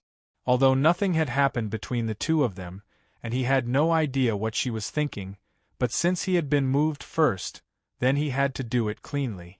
Just like what his senior brother had said, only by doing things cleanly would he be able to obtain beautiful results.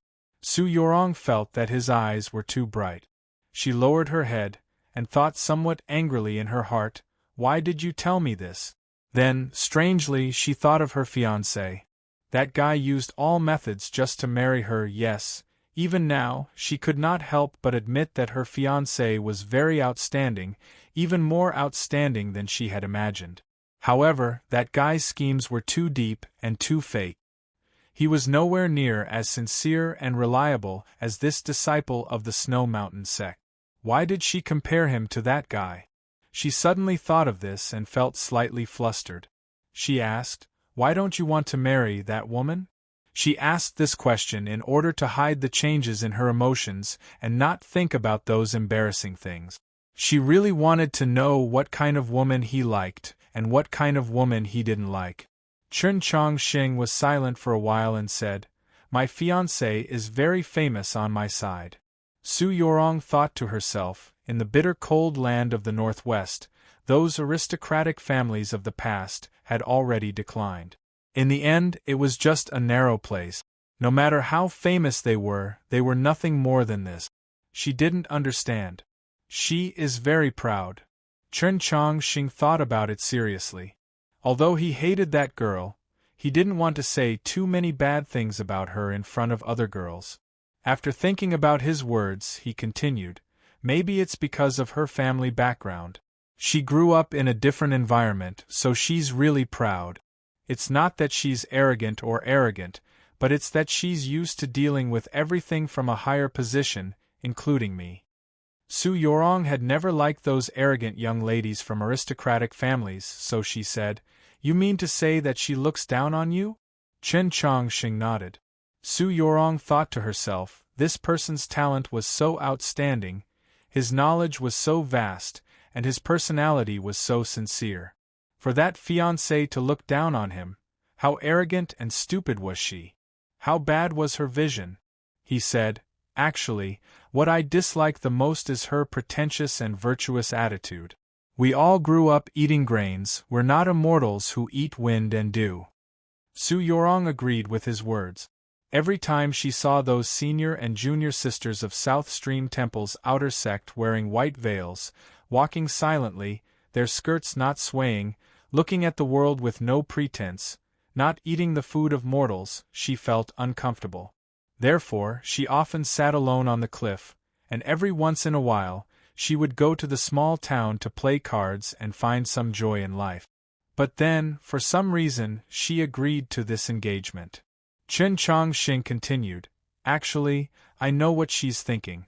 She just wants to use me."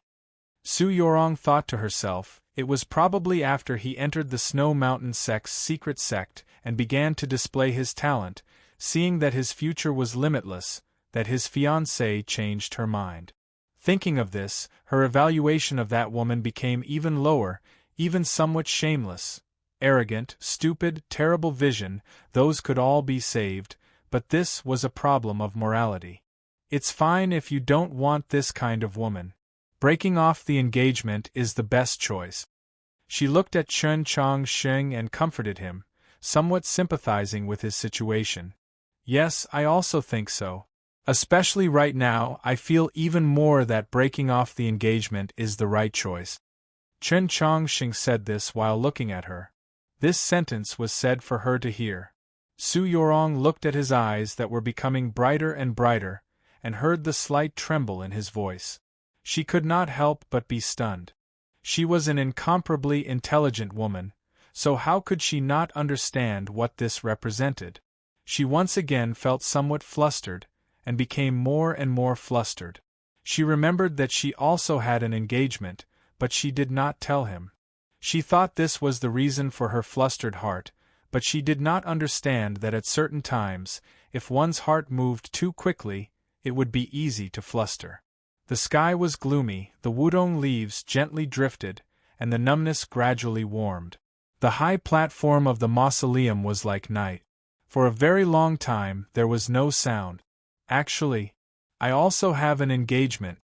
On the high platform shrouded in darkness, Su Yorong's voice was very soft. If one did not listen carefully, it would be easily drowned out by the swaying leaves on the wudong tree. Ah! Chen Chongqing's voice was clearly very shocked. He had not expected it at all, and then it quickly became as calm as water. Is that so? So that's how it is. Perhaps because the emotions revealed in his voice were too obvious, anyone could hear his disappointment and sorrow, so Su Yorong's second sentence immediately followed. She spoke rather quickly and hurriedly, but the meaning in her voice was very certain and did not waver in the slightest. But I also don't want to marry him, and I definitely won't marry him. It was also an explanation, a supplement, a declaration. Then, could it be a promise? The high platform in the darkness once again quieted down. After a while, Chen Chongqing began to chuckle. Su Yorong was somewhat embarrassed and said, "What are you giggling about?" Chen Chongqing said, "Nothing." If Tang 36 was present, he would definitely add, "Who would believe that there was nothing between the two of you?" Very quickly, Chen Chongqing came to his senses. He thought that her situation might not be the same as his, or maybe he was thinking too much. He was somewhat curious, but also somewhat uneasy at the same time. He asked, What kind of person is that fiancé?" Su Yorong said softly, "I've known him for many years. Although I almost forgot about his existence later, I actually knew him when I was very young. I remember very clearly that he was a very annoying child at that time." Chen Chongqing faked a righteous expression and said, "Little boys are often very annoying. I am no exception." Su Yorong said, "Anyway, because of a certain matter, I decided to ignore him. I didn't think that after a few years, he would bother me again."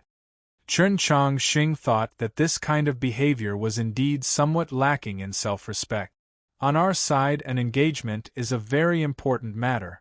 Moreover, this engagement was arranged by the elders, so it is very difficult to simply cancel the engagement. Su Yorong thought that he was a disciple of the Snow Mountain sect located in the northwest. The "on our side" in this sentence naturally referred to the Central Plains. From Chen Chongqing's ears, he thought that she was talking about the Yao region where the elves lived. He thought that the elves had gone through so many hardships that the number of elves remaining in the world was very small. Reproduction was the most important thing. Only allowing people of the same race to marry was unavoidably harsh, but to a young girl who yearned for love, it was indeed a bit cruel. "Since many years have passed, could it be your fiancé hasn't changed for the better?" "No. That guy's personality hasn't changed at all. In fact, it has become even worse." Su Yorong thought about the matter that Shuang Er mentioned in the letter. The more she spoke, the more depressed she became. "I have to admit, that guy is indeed very outstanding in some aspects, but he also has many flaws that people can't accept." This was the first time Chen Chongqing heard such a hateful voice from her. He thought that it seemed that she really hated that fiancé. On the surface, he seems to not care about the affairs of the world, kind and honest, but in reality, his schemes run deep and he is good at using money and power. As she said these words, Su Yorong thought about how that guy had just entered the capital. For some reason, he had connected with the Bureau of Ecclesiastic Education and entered the Orthodox Academy as a student. Using the conflict between the old imperial clan and the Divine Empress, he had stirred up countless storms, allowing him to gain a firm foothold in the capital and obtain enormous benefit. How could such a person be a country bumpkin who didn't know the ways of the world? Chen Chongqing thought about it and said, "Acting hypocritically really isn't good." Su Yorong said mockingly, "It's not just that. This person also fawns on the rich and powerful. I don't know what method he used to curry favor with a noble. As for the details, even I can't say anything more." These words were naturally referring to the relationship between a certain person and Luo Luo. Chen Chongqing said sincerely, logically speaking, I shouldn't say anything, but this kind of man really can't be tolerated. As he said these words, he wanted to know the so-called method. What was it? From his point of view, her fiancé was a more dangerous enemy than her senior, because it seemed like she was complaining and angrily criticizing, but as the saying goes, only when there is hope will there be disappointment. Her complaining and angrily criticizing also meant that deep down in her heart, she had some faint expectations for that fiancé. Of course, he wanted to know more. Su Yorong didn't immediately answer his question. She was silent.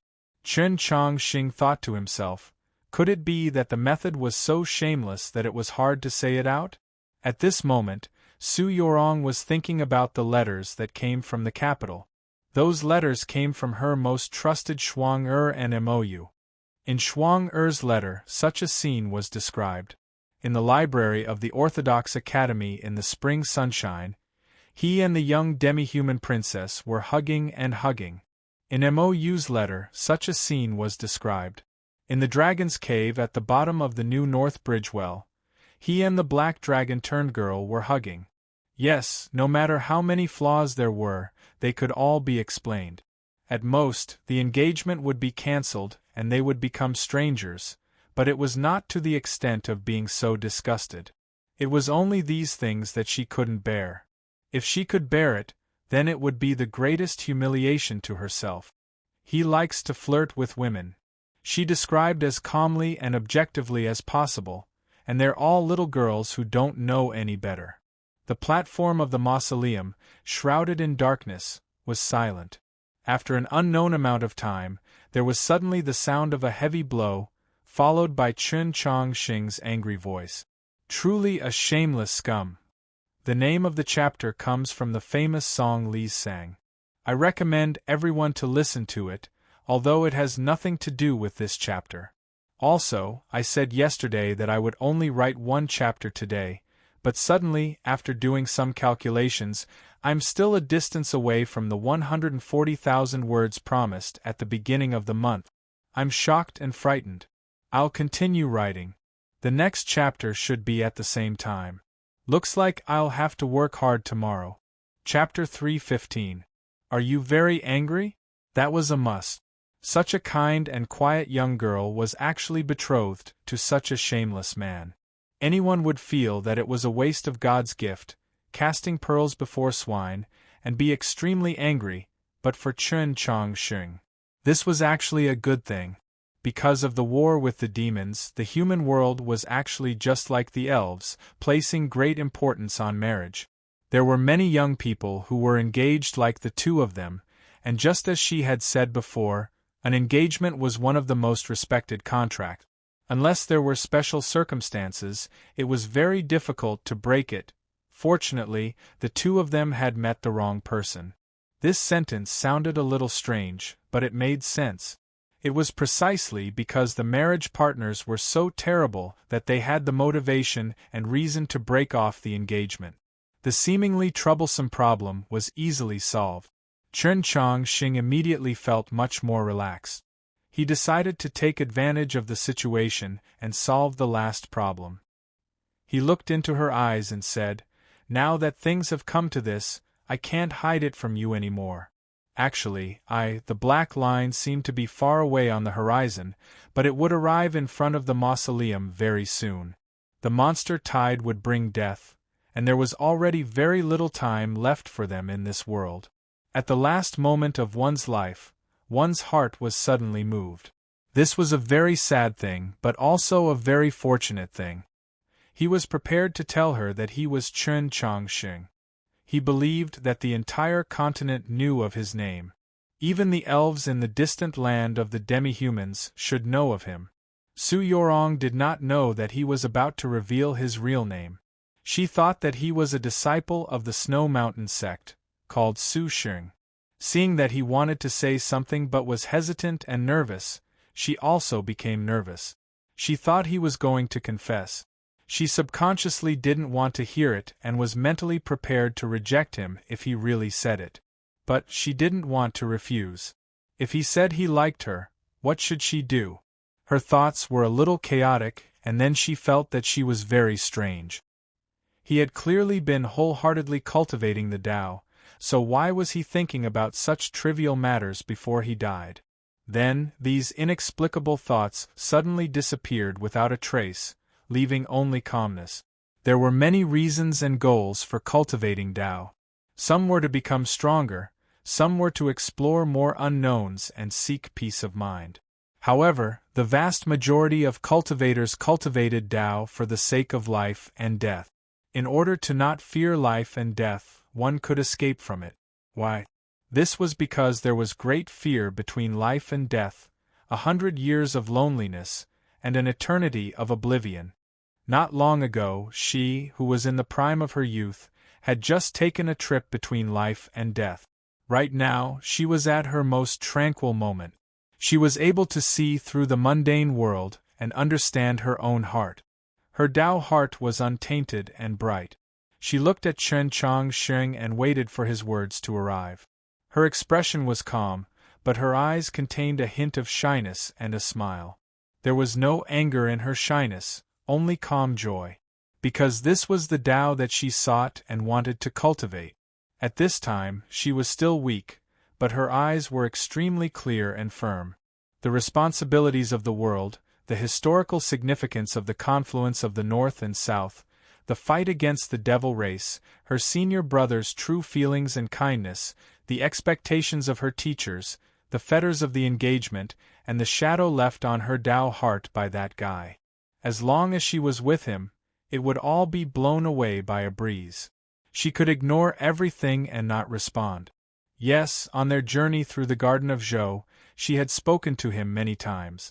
Most of it was limited by cultivation books, mountains, rivers, lakes, and seas, and they rarely talked about the matters on their minds. They did not understand each other very well, but she was already very sure that he was the intimate friend that she wanted to find, the good friend that she needed. On the cliff of Holy Maiden Peak, she had said to the white crane that neither a gentleman nor a true person was an ideal companion that could accompany her for the endless years of cultivation. Now, she could be sure that the person that she was willing to accompany her years of cultivation had already appeared. Yes, this was the Tao that she sought and wanted to cultivate. One Tao. Under the starry sky, one Tao, one Tao, one Tao, until the end of life. Yes, the monster tide was getting closer and closer, death was getting closer and closer, and life might very well come to an end. But because of this, she had to be even more honest with her heart. The wudong tree that Zhang Gong had transformed into grew in the wind at the edge of the stone platform. Its green leaves gently swayed in the wind, causing the gloomy rays of light to become even softer and moister. It was like someone had lit a candle. Looking at her eyes, Chen Chongqing vaguely understood. His slightly dry lips slightly opened, preparing to speak. But at this moment, a green leaf suddenly floated down from the top of the tree and slowly landed on his shoulder, interrupting everything. The reason why the green leaves of the wudong tree had fallen with the wind was naturally not because it was autumn, but because of a tremor that came from beneath the stone platform.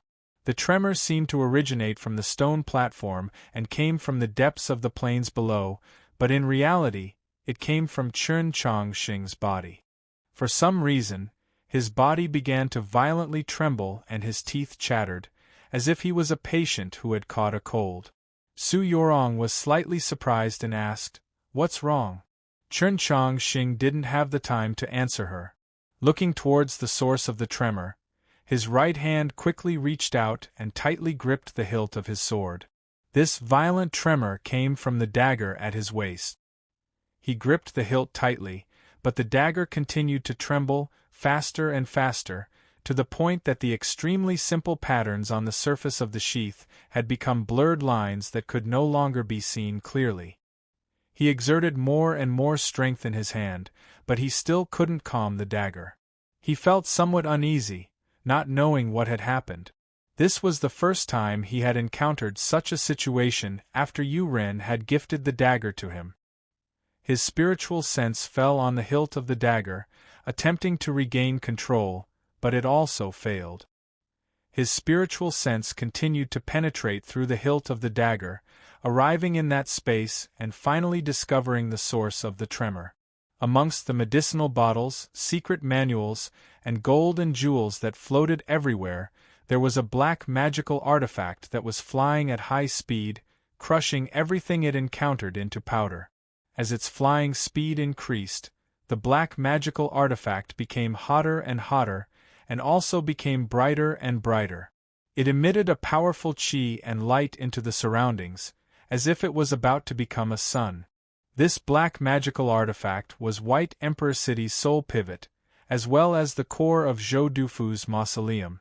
At this moment it seemed to have sensed something in the outside world, so it suddenly went berserk.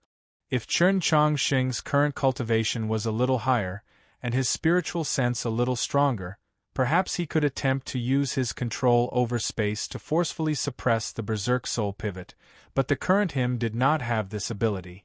He could not even make the soul pivot calm down a little. If he continued to try, he would not succeed no matter how much time passed. It was even extremely likely that the space would be severely damaged. There was no other way, so he could only give up. Using his spiritual sense, he released the black soul pivot. With a buzzing sound, the black soul pivot appeared on the stone platform. It shone with great light, illuminating every vein on the green leaves of the wudong tree. It released an unimaginable pressure, making breathing difficult for Su Yorong and Chen Chongqing, especially since Su Yorong's injuries had not healed yet. Her face was pale and extremely weak. Fortunately, the soul pivot did not stay on the stone platform for a long time, nor did it launch an attack towards the two of them. Even more fortunately, and even more incomprehensible, was that the soul pivot had clearly sensed something approaching the mausoleum of Zhou, which was why it had gone berserk. However, it did not attempt to break through the green leaves of the wudong tree to meet it. Instead, it turned into a stream of light and flew towards the depths of the mausoleum. Chen Chongqing and Su Yorong glanced at each other, understanding the meaning in each other's eyes. He carried her on his back and followed the stream of light, once again entering the mausoleum. In the depths of the mausoleum, it was spacious and gloomy. The huge black nightmare sarcophagus was quietly displayed in the center of the great hall like a mountain. The black soul pivot floated in the air in front of the black nightmare sarcophagus. It did not move at all and emitted a faint light just like a life lamp. When Chen Chongqing and Su Yorong returned to the mausoleum, they saw this scene. Faintly they could even hear a few sounds. The sounds were very faintly discernible, very gloomy, as if it came from the abyss or the sea of stars. It was like the murmur of a human, but also like a gloomy, mournful music. The sounds that came from the gloomy space were clearly indistinct, and the music was not continuous.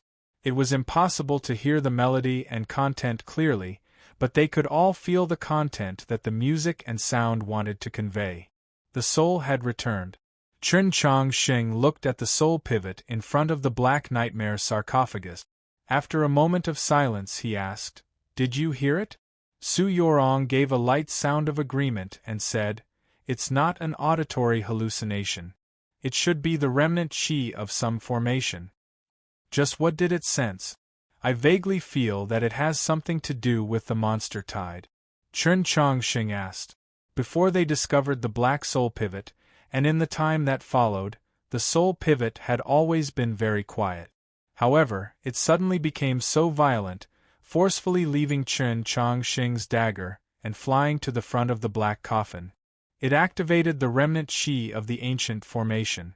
There must have been some special reason. The sudden change of an isolated object had always been related to the outside world. Su Yorong quietly thought about it and said, "I've always suspected that the soul wood was in Nank's hands. Now it looks like it's true, and she's getting closer and closer to the mausoleum." Previously, Chen Chongqing had felt it was very strange. The dagger could isolate the real world from the world within the sheath, but the soul pivot could sense the chi of the outside world from within. Just what kind of connection was there that it could actually penetrate through the barrier of space? Now that he heard her words, and then thought of the 4 words that the artifact's soul was once mentioned in the southern records of the Taoist canon, he finally understood the reason. The lost piece of soul wood was indeed in Nank's possession. She had brought the monster tide from all directions towards the mausoleum, getting closer and closer. At that moment just now, the soul pivot had finally sensed it. The artifact's soul was undivided. A magical artifact like the soul pivot that could watch over White Emperor City could even be called a divine artifact. It could be imagined just how tense the connection between the artifact's souls was. After an unknown number of years, the soul pivot had finally sensed the return of the soul wood, so naturally it would have an extremely great reaction. However, why did the soul pivot not break through the air and leave, but instead return to the front of the Black Nightmare sarcophagus? The soul wood is the key. Su Yorong's gaze fell from the soul pivot to the Black Nightmare sarcophagus. She said, "It's not the key to the mausoleum, but the key to the sarcophagus." Chapter 316. He had read the Taoist canons since he was a child, and there was an iron ruler in the books. After entering the mausoleum of Zhou, Chen Chongqing had plundered all the treasures and magical artifacts in the 9 stone rooms, but he had never thought of a way to open this black sarcophagus, even though it was extremely likely that his most precious inheritance was hidden inside. Similarly, Su Yorong, out of respect for the person in the sarcophagus, did not make such a suggestion. Now that he heard Su Yorong's words, he finally understood that even if he had wanted to open this black sarcophagus, he might not have been able to do so. If there was a lock, there was a key. If Zhou Dufu did not want others to disturb his long slumber, then this mountainous black sarcophagus would naturally be very difficult to open. Su Yorong said, "The soul wood should have been taken out of the garden of Zhou by someone a long time ago, but for some reason, it fell into the hands of the demons. Now that I think about it, the reason why they were able to avoid the main gate of the Garden of Zhou and use another path to sneak into the Garden of Zhou might also have something to do with it. And the soul wood's return to the Garden of Zhou also means that the time for this black sarcophagus to be opened has finally come." "You're saying that before Zhou Dufu died?" Chen Chongqing thought about how to describe it, then continued. "He was already prepared to reveal his inheritance or secret hidden in the black sarcophagus to the world, so he had someone take the key away? But if that's the case, why didn't he do it directly back then?" "What you said before actually makes a lot of sense. Time is the strongest magical artifact." Su Yorong looked at the black sarcophagus and said, "As everyone knows, Zhou Dufu did not have a successor. This means that before he died, he did not find a descendant that he felt was qualified to inherit his legacy. He let the key wander outside the Garden of Zhou, or maybe he wanted time to help him choose a successor." He was somewhat shocked and asked, "Could it be that the blade is really in this black sarcophagus?" Su Yorong said after a moment of silence, "There's another possibility. Just like you said, this black sarcophagus does not have Zhou Dufu's legacy, but it does have his secret." Chen Chongqing said in confusion, "I was just saying casually, could there really be some secret?" Su Yorong looked into his eyes and said, "Whether Zhou Dufu is dead or not, this in itself is the most important secret of the world for 1,000 years." Chen Chongqing thought of Zhou Dufu's deeds that had long become stories, legends, or even myth. His gaze towards the Black Lotus sarcophagus became more serious. There was only solemnity, seriousness, and some nervousness, but there was no burning passion. Regarding the treasures and the inheritance of the experts of the previous generation, whether it was him or Su Yorong, they were both somewhat indifferent. This kind of calmness couldn't even be described as calmness beyond his age. No matter how old a cultivator was, if they knew that they could possibly obtain Zhou Dufu's inheritance, they would inevitably become incomparably fervent. For example, if the elder of the setting sun sect, who sucked Su Yorong's blood in the cave, appeared in front of the Black Nightmare sarcophagus, how could he remain indifferent? The reason why Chen Chongqing and Su Yorong were able to remain calm was because they were geniuses in cultivation, and what they cultivated was the highest level of cultivation in the world. Without a doubt, Zhou Dufu was the most special one, but they themselves were also special. They had sufficient self-confidence and pride. Obtaining it was obviously extremely good, but if they could not obtain it, it had nothing to do with fate. Their fate was always in their own hands.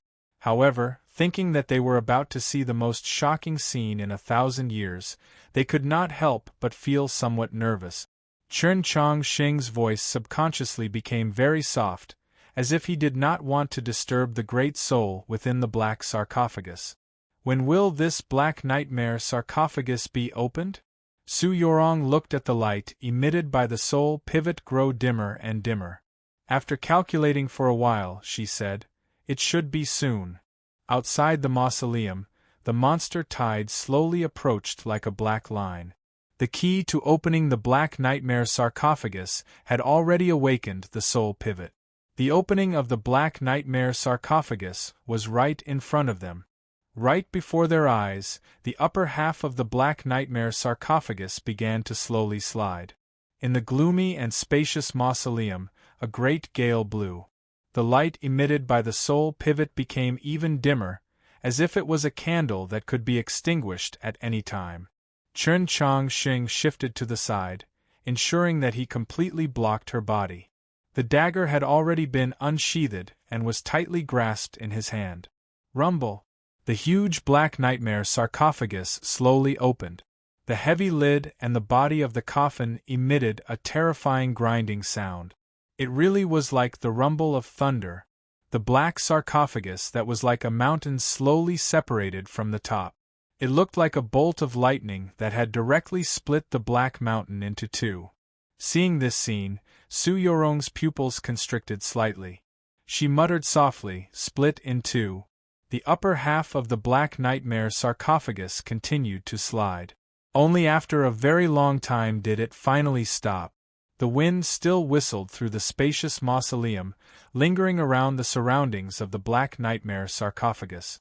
Because of the changes to the body of the sarcophagus, the sound of the wind also became even more mournful and sharper. It seemed incomparably sinister, as if someone was constantly crying in the gloomy netherworld. The incessant sobbing mixed into the inaudible music from before.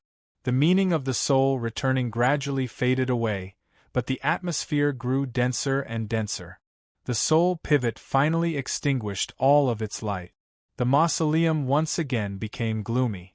They could not see the scene above from the ground, but they could imagine that the Black Nightmare sarcophagus had already opened. If that great man was quietly lying in the sarcophagus, or if he was currently looking at the ceiling, of course, it was more likely that his eyes were closed, or that he had already become a set of bones. However, the person in the Black Nightmare sarcophagus was called Zhou Dufu. No matter how inconceivable something was, it seemed to be very reasonable for it to happen to him. The sound of the wind gradually stopped, and the music gradually stopped. The soul had already returned, or perhaps he was not. The mausoleum was deathly silent. Su Yorong looked at the Black Nightmare sarcophagus that was like a broken mountain. Her expression was somewhat complicated, and she did not say anything for a very long time. Chen Chongqing's right hand, which was holding onto the hilt of the sword, did not sweat, but for some reason, it felt somewhat sticky and slippery. It was a nervous mental state. The old friend was gone, so that was good. What if he was still alive? Or to be more precise, he had awakened from his long slumber and revived. Or perhaps, he was unwilling to leave this world and go to the lonely and cold sea of stars, so before he died, he used some sort of secret to turn himself into an immortal but incomparably evil life form. What would happen next? Chen Chongqing's expression was still calm, but in reality, he was already extremely nervous. Logically speaking, No matter if Zhou Dufu revived or used a secret technique to transform, as long as he could preserve his consciousness, he should help them deal with the demon experts and the terrifying monster tide that were getting closer and closer to the mausoleum. This was because Zhou Dufu was a human expert, an unparalleled hero that had defeated the demon lord. This was also the only way for him and Su Yorong to leave the Garden of Zhou and survive, but for some reason, he had a strong feeling that if Zhou Dufu really did not die, then everyone in the Garden of Zhou would die, and even the entire continent would welcome a storm of blood. I want to go up and take a look. Su Yorong's voice broke the silence of the mausoleum. She looked at the Black Nightmare sarcophagus. Her eyes, which were slightly dim because of her injuries, had unknowingly become extremely bright. Chen Chongqing supported her and walked in front of the Black Nightmare sarcophagus. He raised his head to look at it for a while, confirmed the route to climb, and carried her on his back. After a while, they stood at the edge of the broken cliff of the Black Mountain and looked inside.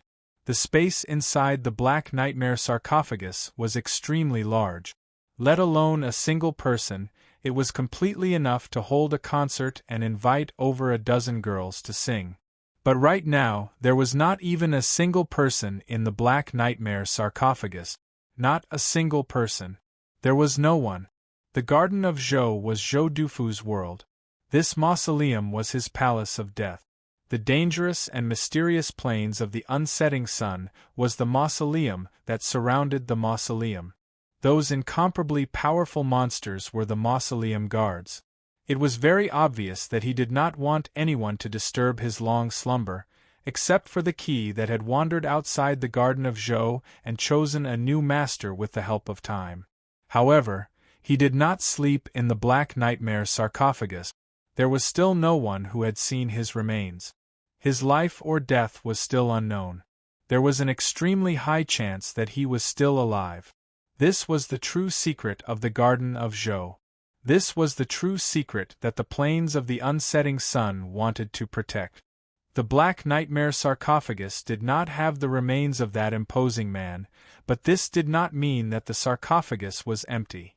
The sarcophagus was filled with leaves carved from crystals, green grass carved from top-quality jadeite, and rouge stones condensed from earth essence fire. They were casually scattered about. There were countless treasures in the Black Nightmare sarcophagus. Ever since she was young, Su Yorong had come and gone as she pleased from the Imperial Palace and the Li Palace. Afterwards, she studied at Holy Maiden Peak, so she had seen countless treasures. Although Chen Chongqing had lived a simple life when he was young, he had also gone to the Palace of Great Clarity and the Li Palace. He had even seen the golden sea coral trees and the starry sky decorated with night pearls in the Black Dragon catacombs. As a result, when they saw the treasures in the 9 stone rooms, they were not moved. However, at this moment they were truly somewhat shocked. Because there were too many treasures in the Black Nightmare sarcophagus, and it was too wasteful, the crystals carved into leaves could not even retain a tenth of their original effect. The top-quality jadeite that could clearly be used to make countless beautiful works of art was all carved into leaves, not to mention the rouge stones condensed from earth essence fire. If this was not a reckless waste of natural resources, then what was? What shocked them the most was that those leaves, grass, and stones were not even the least bit beautiful. The treasures in the Black Nightmare sarcophagus gave off a faint light into the gloomy mausoleum, but it only made people feel that it was tacky. These treasures that were buried together with the dead were definitely enough to match even the most powerful of nobles or the most powerful of cultivators. However, how could they match the owner of the Black Nightmare sarcophagus? In the imagination of the common people, Zhou Dufu should have been a perfect person, especially in the aspect of his aura. He would inevitably overlook the mountains and rivers, and ignore the sea of stars.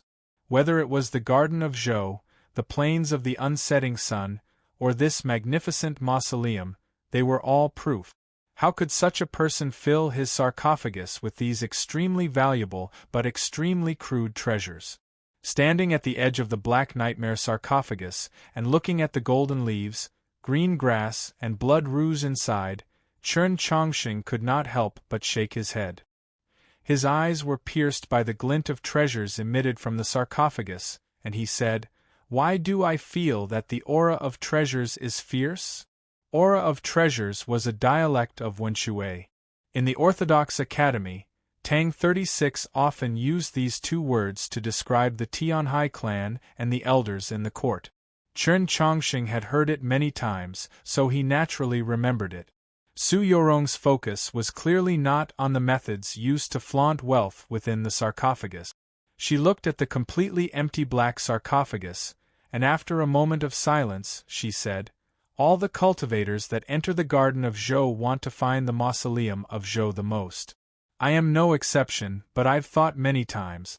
If I enter the mausoleum of Zhou, the thing I want to do the most is to confirm whether or not he is dead."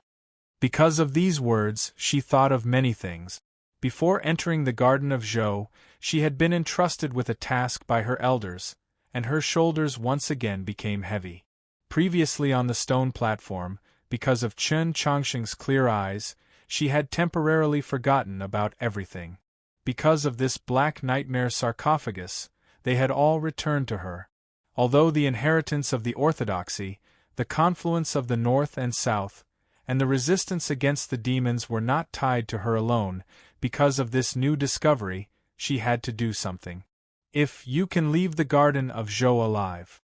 She looked at Chen Chongqing and very seriously requested, "Please, you must tell the world that he might still be alive."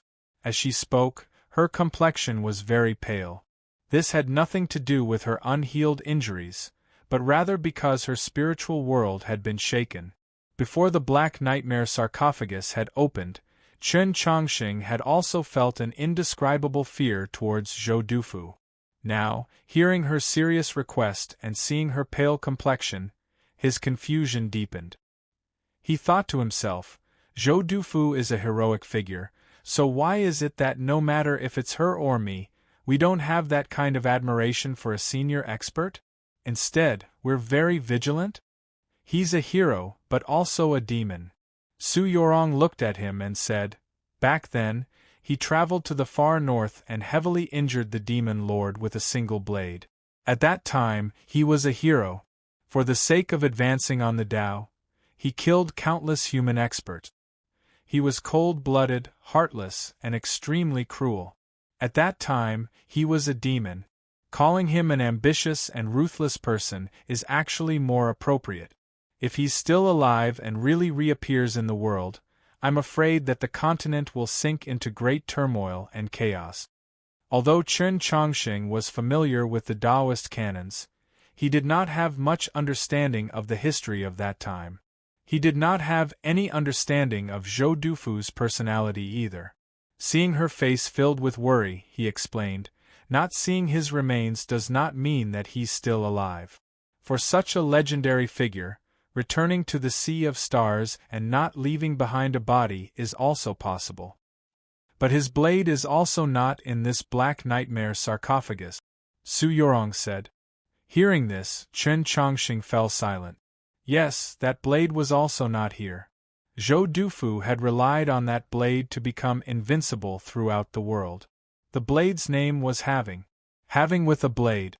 Before the edge of the blade, no matter how strong the opponent, no matter how sturdy the divine weapon, or even the boundless earth, they would all be cut in two.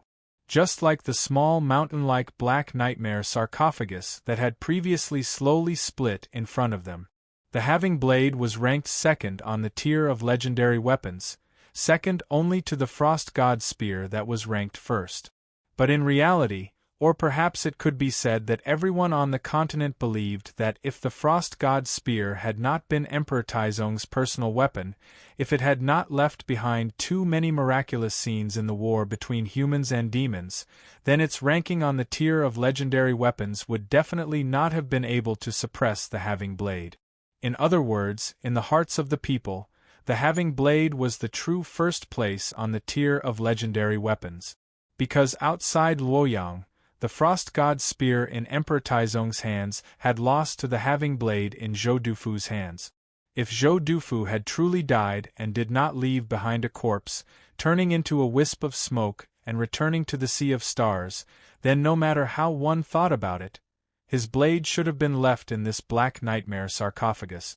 If that blade was not in the Black Nightmare sarcophagus, then it should still be by his side. Was this the most important proof that he was still alive? Su Yorong no longer continued to ponder this matter.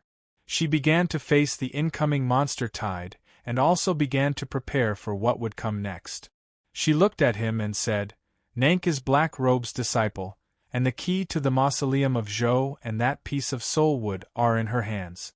Black Robe and Zhou Dufu are people of the same generation, so he cannot be Zhou. However, it's very clear that Black Robe and Zhou Dufu have some sort of connection." Chen Chongqing was somewhat confused as to why she was saying these things to him. Su Yorong looked into his eyes and said, "If you are able to leave the garden of Zhou alive, remember to tell this discovery to the entire world. This will be of great assistance to finding Black Robe's true identity. In the war between humans and demons, it might even have a decisive meaning." This was the second time she had asked him. She had asked him what he wanted to do if he lived. Then first, she was asking him to live, to ignore her, to live, and to bring this news out of the garden of Zhou. When the phoenix was about to die, its cry was also loud.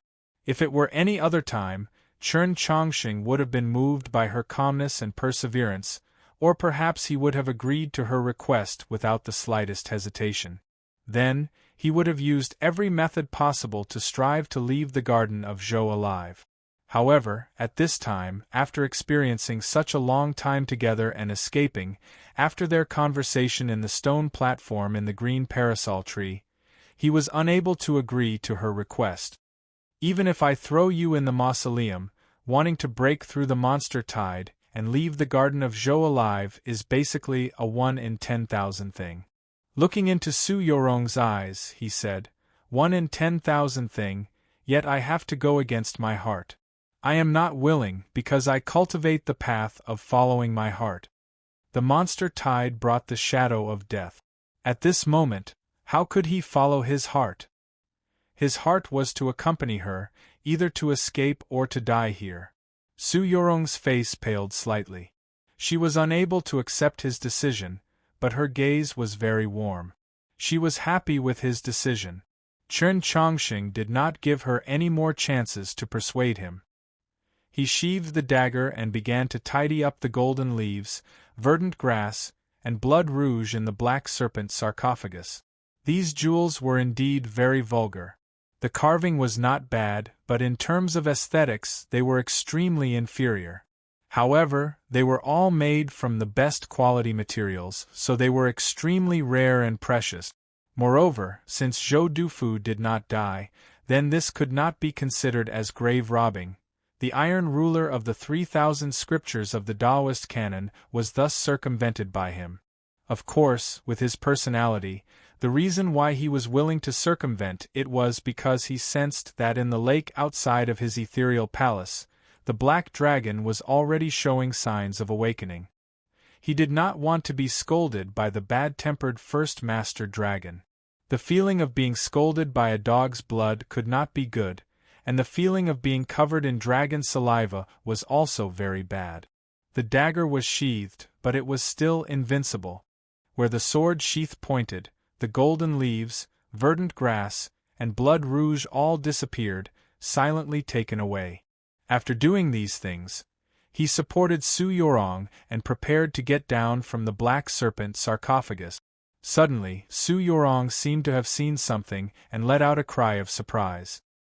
He turned his head and followed her line of sight, only to see that the black serpent sarcophagus where the treasures had been taken was completely empty. On a certain part of the inner wall of the black serpent sarcophagus, a few lines that had been carved faintly appeared. Those lines were not patterns, but seemed to be words. Some of the lines seemed to be pictures. First of all, today I discovered that Book of Heaven selection was being pushed on Qidian. It feels a bit complicated. I didn't think that in such a short period of time, I would once again meet some friends on Qidian. Right now, I still have no way of managing the book review section of Qidien, nor can I upload it myself, so I have no way of communicating with everyone. Let me say hello here, and thank you everyone. Also, the task for this month. The ugliest sub-editor helped me calculate a few times. He said that until the end of yesterday, there were still 8,000 words short. I calculated it myself, and in the end, there were still more than 10,000 words short. In the end, both of us were confused. Whatever, I'll just write according to the upper limit. This chapter has 5,000 words, so I'll add more than 5,000 words today. It's about the new year, the golden keyboard, and thanking everyone. Once I'm done with my work, I'll contact everyone again. See you tonight. Chapter 317. The black piece of wood in Nank's hand suddenly lit up. She lowered her head to look at the black wood that seemed like it was about to turn into jade. She stared at it for a long time, her expression abnormally focused. Her usually indifferent and even somewhat lifeless eyes gradually became lively and bright.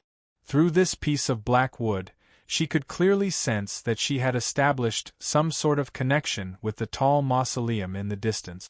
Something in the mausoleum was constantly calling out to the soul wood. At the same time, it was also sending out an invitation to her. Before entering the plains of the unsetting sun, she had no idea what use this piece of black wood her teacher had given her, but now everything was clear. This was the core of the mausoleum of Zhou, or perhaps a part of the core. The other part was currently within the mausoleum of Zhou. She could not use this piece of black wood to control the mausoleum of Zhou, but she could control the tide of monsters in the plains behind her. The connection from the distant mausoleum allowed her to confirm that it was the mausoleum of Zhou, the place she was searching for. At the same time, if her expectations were correct, Su Yorong and Chen Chongxing were in that mausoleum. At this moment, she even felt some gratitude towards Chen Chongxing and Su Yorong. If not for Chen Chongxing and Su Yorong leading the way, it would have been impossible for her to find the mausoleum of Zhou and approach it, thereby establishing a connection between the black wood and the soul pivot. It had to be known that even her teacher was unable to pass through this vast plain and find the location of the mausoleum of Zhou. Nank's eyes grew brighter and brighter. They were no longer as dull as they usually were, as if a flame was burning in them. The mausoleum contained Zhou Dufu's legacy. Only she herself knew just how important Zhou Dufu's legacy was to her school. From her perspective, the legacy within the mausoleum, and even the mausoleum itself, the plains of the unsetting sun, and even the entire garden of Zhou, all belonged to her school. This was a world left behind by her sect. Today, she was finally going to take it back. Unlike Nank, the demon general couple, Ting Xiaoming and Lu Wan'er, were more moved by the fact that Chen Chongxing and Su Yorong were able to find this mausoleum. It must be known that it had already been several hundred years since the Garden of Zhou had appeared. Countless talented and determined human and demon cultivators had come here in an attempt to find the mausoleum of Zhou, but not a single person had succeeded. The military advisor's understanding of the Garden of Zhou clearly far surpassed that of the saints of the human world, but even he could not do it. But Chen Chongxing and Su Yorong did it.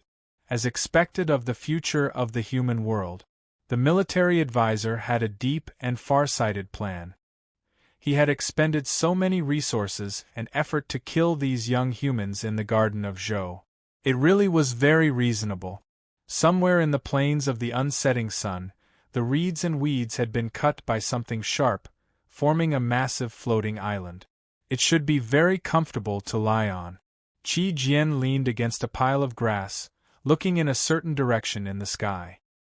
His small, pale face was filled with fear. His eyes, which had dimmed due to his severe injuries, became even dimmer. It was almost dusk. Logically speaking, the sky should have turned red and warm, but now it was dark and gloomy. The reason it was dark and gloomy wasn't because there were clouds over there, about to rain, but rather because there was an enormous shadow that covered the entire sky. That enormous shadow slowly swept up and down along with the astral winds in the sky, like a pair of wings. But how could there be such a huge bird in this world that could cover the entire sky with just a flap of its wings? How could the heavens and earth tolerate such a creature? Could it be that this was the legendary, no, the mythical Great Pung? It was said that in the lands of the extreme west, outside the great western continent, on the boundless sea, there lived a strange beast called the Great Pung. When it spread its wings, it could cover a distance of 10,000 li. It was said that this Great Pung was extremely powerful, already half a step into the divine domain. Even the great experts of the saint realm of the human world would find it very difficult to defeat it. Just how did such a terrifying Great Pung live in these plains? Where did it normally hide? Why did it not break out of the garden of Zhou and leave? If it could not, then what sort of power in these plains was restricting it? The more Qi Jian thought, the more shocked she became, and the paler her face became. After fleeing for several dozen days, the wound on her abdomen had already healed, but the injuries inside her body had not only not improved, but had instead gradually worsened. At this moment, her mind was agitated, and she began to cough uncomfortably. Zhixiu brought over a bowl of medicinal soup from somewhere and placed it in front of her, saying, "Drink." It was still concise, clear, and straightforward. It could be seen that after traveling with him for several dozen days, Qi Jian had become extremely familiar with and dependent on him. Coupled with the fact that she was heavily injured and weak, she very naturally revealed the demeanor of a young girl. Like a spoiled child, she angrily said, "It's so bitter, but it's useless." Zhixiu had said that if Chen Chongqing was here, he would definitely be able to cure their poison and injuries, but in reality, he had lived and fought alone in the snowy plains. Whether he was injured or sick, he had to find his own medicine to treat him, so he was very experienced in this aspect. If they were in the world outside the Garden of Zhou, then no matter how severe Qi Jian's wound was, he would still be confident that he could cure her. The problem was that this was the plains of the unsetting sun. There were very few kinds of plants growing between the pools of water and the dry ground. Most of them were reeds and weeds, so it was very difficult to find suitable medicinal herbs. The medicinal soup that he had brewed for her these past few days was made from kudzu leaves and roots that were very difficult to find. Truly did not taste very good, and its medicinal effects were also very ordinary, but drinking it was better than not drinking it at all. So even as he listened to Qi Jian's complaints and whining, his reply was still simple and direct. "If you don't drink it, then I'll spank you." Qi Jian's pale face slightly blushed, and her left hand subconsciously reached behind her to cover it. It was very obvious that this sort of conversation, this sort of whining and complaints, this sort of concise and comprehensive reply, had already happened many times in the past few days. It was even possible that he really did spank her, just like he would spank a child. Zhixiu's method was very effective, and Qi Jian did not seem to dislike it. She just liked being coldly lectured by him. Like a little beast, she moved closer to his hand and slowly began to drink the medicinal soup. For some reason, she felt that the soup was rather sweet. After drinking the soup, her injuries were stimulated by the medicinal effects. She began to cough once more, and her pale face began to glow with an ominous red. She seemed to be in extreme discomfort.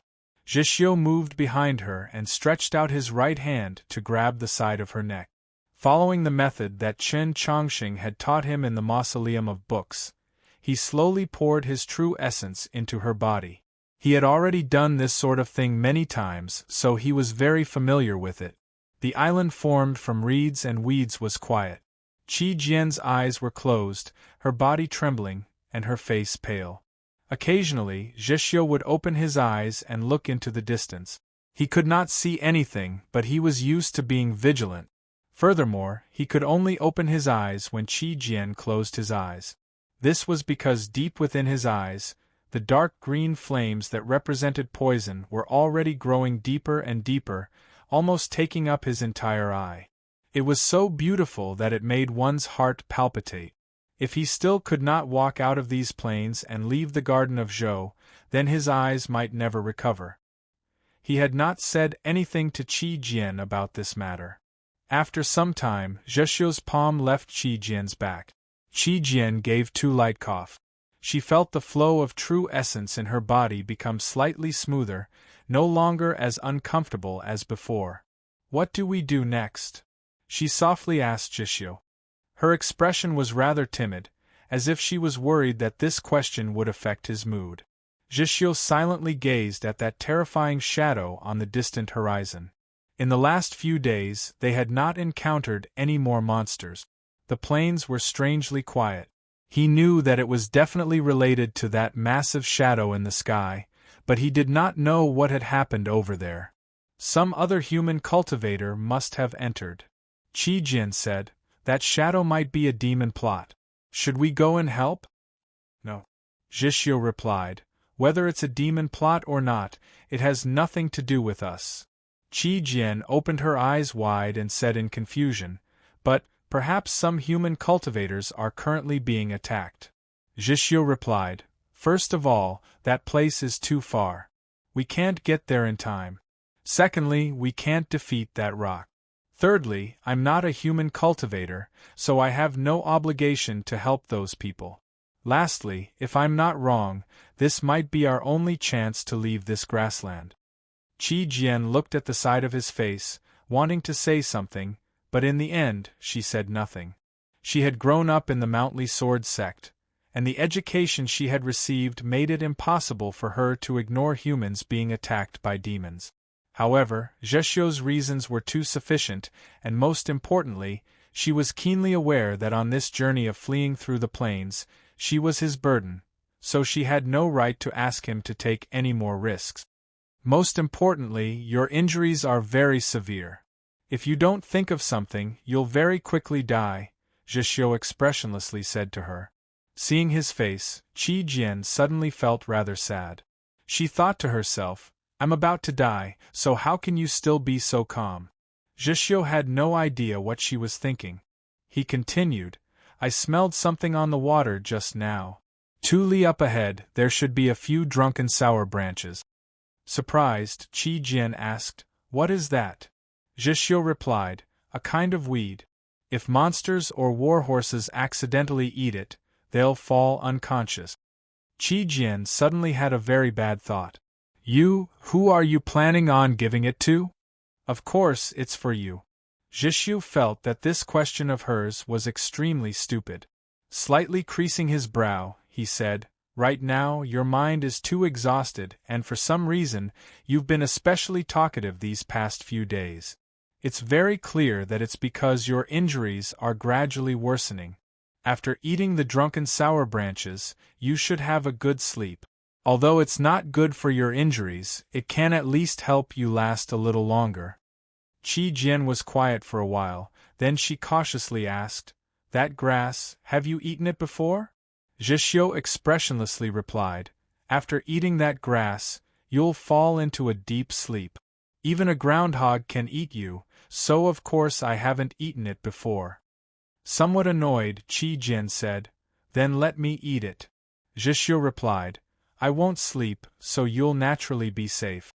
This was a simple and objective explanation, but in the ears of the 14-year-old girl, it was like some sort of promise. This made her feel very warm. "After eating that grass, how long will you sleep for?" she asked. After a moment of silence, Zheshio replied, "I've never seen anyone eat it, so I don't know." Qi Jian was quiet for a while, then faintly said, "Then you'll let me eat it?"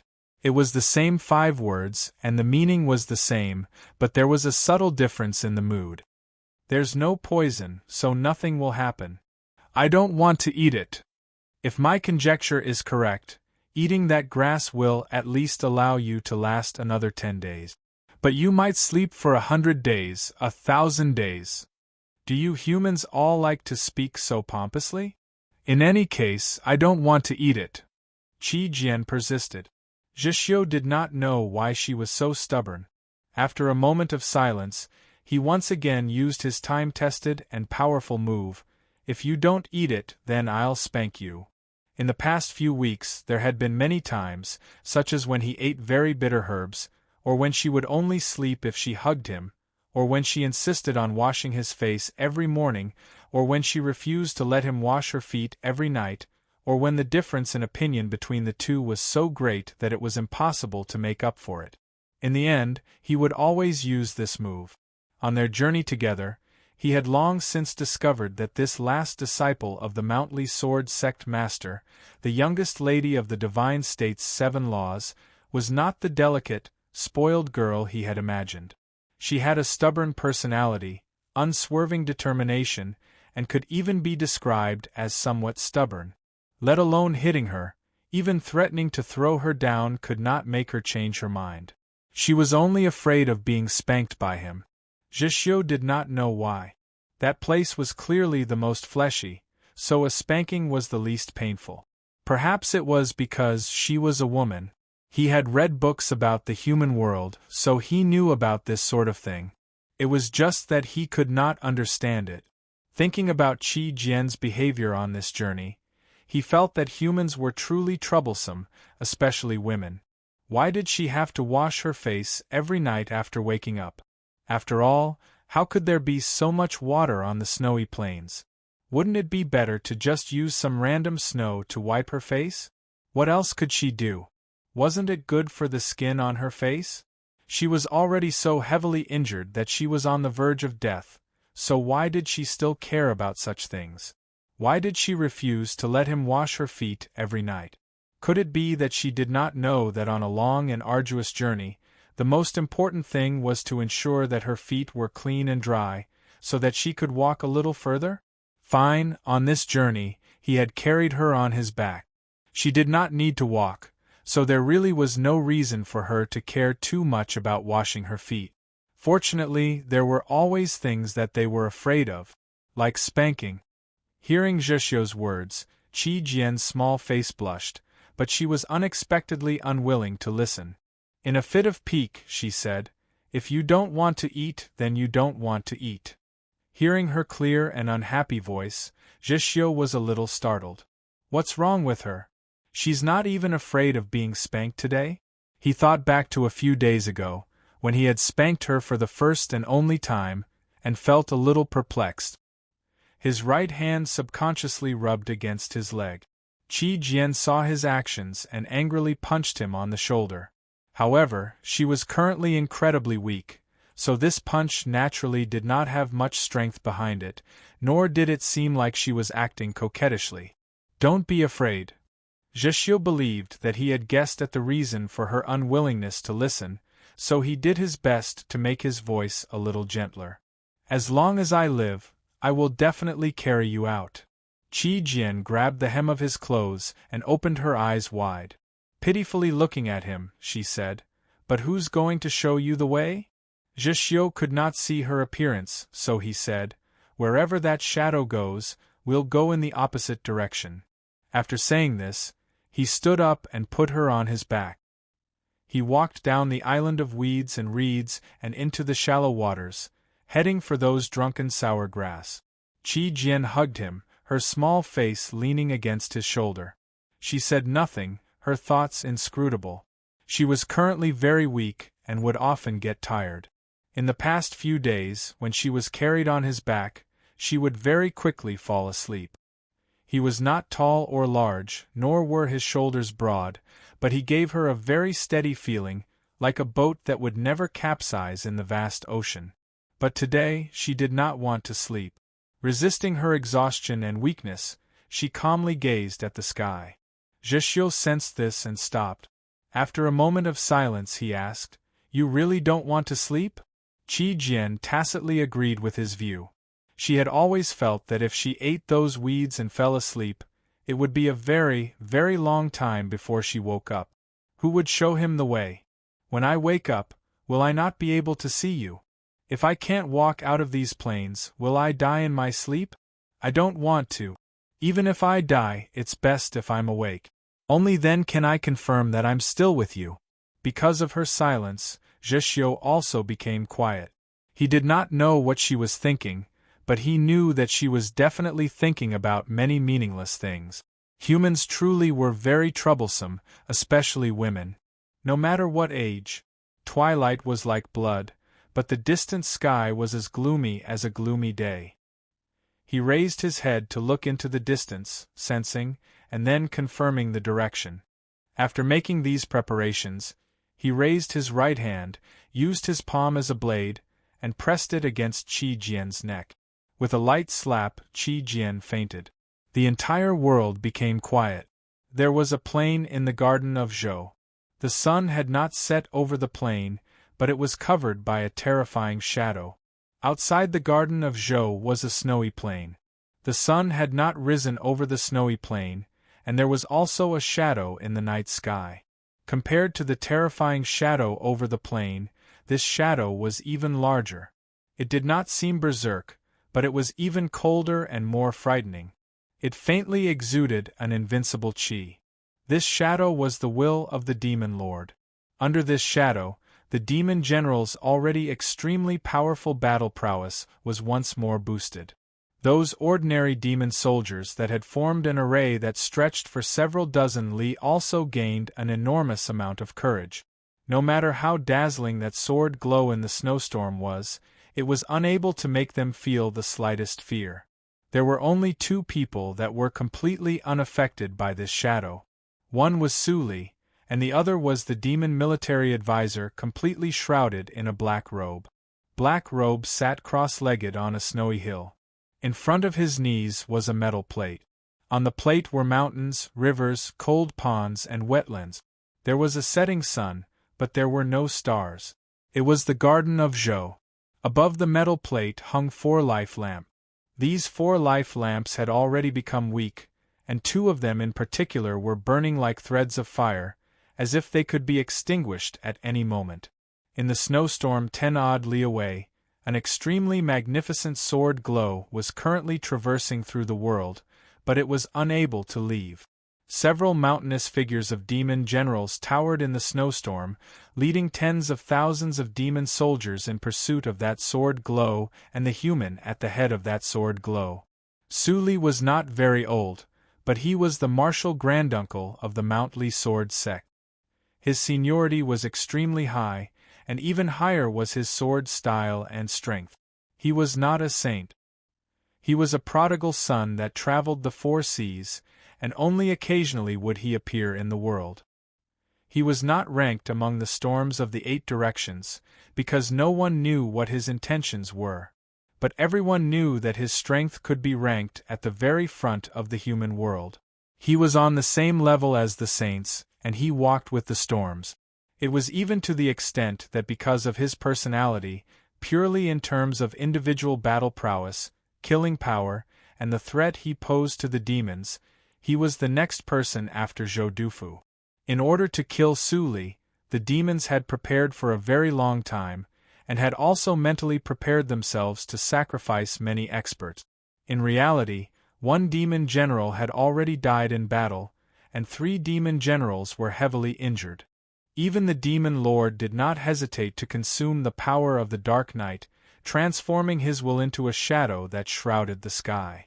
But Black Robe seemed very calm. From beginning to end, he sat cross-legged on the snowy hill. Only when Su Li revealed his killing intent would he react.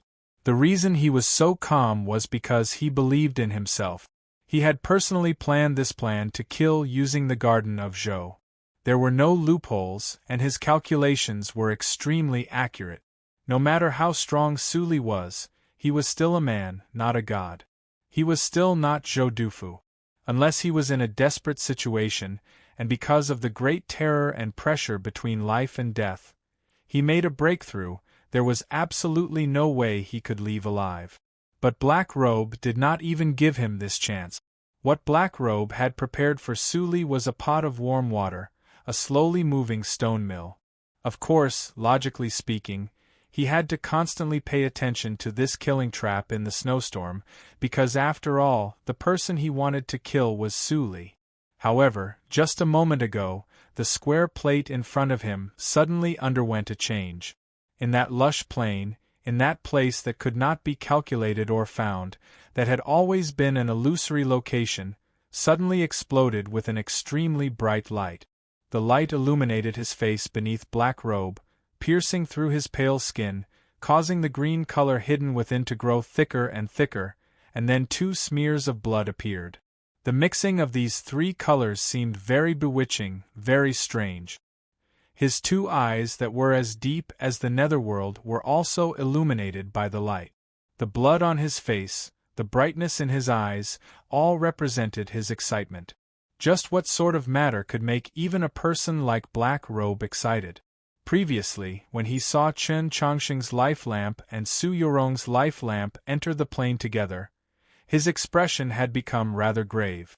But now, he had already forgotten about this matter. Even if Xuelao City suddenly collapsed, even if Su Li suddenly slashed his sword through the snowy sky and left, he would not be moved in the slightest. Under the night sky there was nothing new. No matter how unimaginable, it was only a small probability, but this light was different. He gazed at the light on the metal plate and said nothing for a very long time. He had long since lost all hope for this world, so he could indifferently look at everything. But he had already waited many years for the appearance of this light. The plan in the Garden of Zhou was naturally not Black Robe's strongest plan. Several hundred years ago, the allied armies of humans and demi-humans had broken through 5 of the demon defense lines and reached 500 li from Xuelao City. The people of Mount Qilian had died in battle, the people of Mount Helan had died in battle, and the situation had become perilous. He had designed an extremely carefree plan. In this plan, he toyed with the hearts of people, using the relationship between Emperor Taizong and Wang Jitze. The entire continent knew what he wanted to do, and Emperor Taizong and Wang Jitze knew even better, yet they could not stop him. Because once a problem with the hearts of people appeared, it could never be erased. Wang Jitze dejectedly resigned from his post. Xuelao City was fine. Compared to the plan from back then, the plan in the Garden of Zhou, whether in terms of layout or ingenuity, could not be compared. But to Black Robe, the plan in the Garden of Zhou was even more meaningful than the plan from back then. To lose something and then take it back, this had always been the most meaningful thing. Over the countless years, everything he had done had been for this purpose. The light on the metal plate was not within his calculations. It was the greatest variable in the plan in the Garden of Zhou, and it was also the variable that he welcomed the most. Because it meant that the most precious object in the Garden of Zhou was about to see the light of day once more. To kill Su Li was to kill more than half of humanity's future. To retrieve the lost past. What could be more perfect than this sort of conclusion? In the depths of the mausoleum, on top of the Black Lotus sarcophagus, the light from the soul pivot had already faded, the jewels had already been collected, and the Black Lotus sarcophagus was pitch black, like the night. Chen Chongqing and Su Yorong walked into the darkness and arrived in front of those marks. Those marks were words and also pictures. Words were accompanied by pictures. Other than the comic books that children loved to read, there was another possibility. These words and pictures were a secret technique. Yes. Chen Chongqing and Su Yorong glanced at each other. Because of their shock, they didn't know what to say. The secret technique engraved in the Black Lotus sarcophagus was a blade technique. This blade technique was the same as the name of the blade. 2 halves. 2 halves from a single blade. This chapter has 6,500 characters. Today, I've written nearly 12,000. In short, no matter how I look at it, this month's mission has been perfectly completed. I'm smugly blowing a kiss to everyone. There's another important reason for my smugness, and that's Chen Suhui's plot. I'm really happy that I wrote it, and everyone's feedback is also very good. This is happiness. Because the single chapter cannot be seen by the client, I can only leave my words at the end of the chapter for everyone to see. It's not that I'm not serious and solemn, I ask everyone to understand. On the last day of 2014, what do I have to say? Let us be as simple and crude as Zhishyo, just like the name of this chapter. First, I wish everyone a Happy New Year. Recently, I've reread Choose Heaven and confirmed that besides the first 3 chapters being a little rough, and the chapter in the middle of the Tradition Academy's Freshman being too watered down, everything else is really good and meets my requirement. Some chapters are so clean that even I'm surprised. This is the benefit of revising. Today, I wrote this chapter in a hurry. Because I was in a hurry to go home for dinner, I didn't revise it. I ask for everyone's understanding. Second, 10-cent Literature has a Golden Keyboard Award selection at the end of the year. Every day there will be free tickets. If you feel that Choose Heaven is not bad, please vote for your work. Thank you. I'm very serious, please vote for it for free. Third, I have a lot of plans for next year. I'll find a day to report to everyone in detail. Fourth, I should have said it first. I forgot, in the first few days of January, there will definitely be very few updates and there might be a break. Because some scumbag authors came to the Northeast, I have to drive 500 li to meet them. Happy New Year, we're the best. Still 6,999. It's a woman. No matter what age. At this time, the twilight was like blood, but the distant sky was as dark as a cloudy day. He raised his head and looked into the distance, sensing and then confirming the direction. After making these preparations, he raised his right hand, turned his palm into a blade, and pressed it against Qi Jian's neck. With a light slap, Qi Jian fainted. The entire world became quiet. In the garden of Zhou there was a plain. The sun had not set over the plain, but it was covered by a terrifying shadow. Outside the garden of Zhou was a snowy plain. The sun had not risen in the snowy plain, and there was also a shadow in the night sky. Compared to the terrifying shadow on the plain, this shadow was much larger. It was not berserk, but it was even colder and more frightening. It faintly exuded an invincible qi. This shadow was the will of the demon lord. Under this shadow, the demon general's already extremely powerful battle prowess was raised once more. Those ordinary demon soldiers that had formed an array that stretched for several dozen li also gained an enormous courage. No matter how dazzling that sword glow in the snowy wind was, it was unable to make them feel the slightest fear. There were only 2 people that were completely unaffected by this shadow. One was Su Li, and the other was the demon military advisor completely shrouded in a black robe. Black Robe sat cross-legged on a snowy hill. In front of his knees was a metal plate. On the plate were mountains, rivers, cold ponds, and wetlands. There was a setting sun, but there were no stars. It was the garden of Zhou. Above the metal plate hung 4 life lamps. These 4 life lamps had already become weak, especially 2 of the life lamps whose flames were like threads, as if they could be extinguished at any moment. In the snowy wind 10 odd li away, an extremely magnificent sword glow was currently traversing through the world, but it was unable to leave. Several mountainous figures of demon generals stood in the snowy wind, leading tens of thousands of demon soldiers in pursuit of that sword glow and the human at the head of that sword glow. Su Li was not very old, but he was the martial granduncle of the Mount Li sword sect. His seniority was extremely high, and even higher were his swordsmanship and strength. He was not a saint, but a prodigal son. He traveled the 4 seas, and only occasionally would he appear in the world. He was not ranked among the storms of the 8 directions, because no one knew what his intentions were. But everyone knew that his strength could be ranked at the very front of the human world. He was on the same level as the saints, and he walked with the storms. It was even to the extent that because of his personality, in terms of individual battle prowess, killing power, and the degree of threat he posed to the demons, he was next to Zhou Dufu. In order to kill Su Li, the demons had prepared for a very long time, and had also mentally prepared themselves to sacrifice many experts. In reality, 1 demon general had already died in battle, and 3 demon generals were heavily injured. Even the demon lord did not hesitate to consume the power of the Dark Knight, transforming his will into a shadow that shrouded the sky. But Black Robe seemed very calm. From beginning to end, he sat cross-legged on the snowy hill.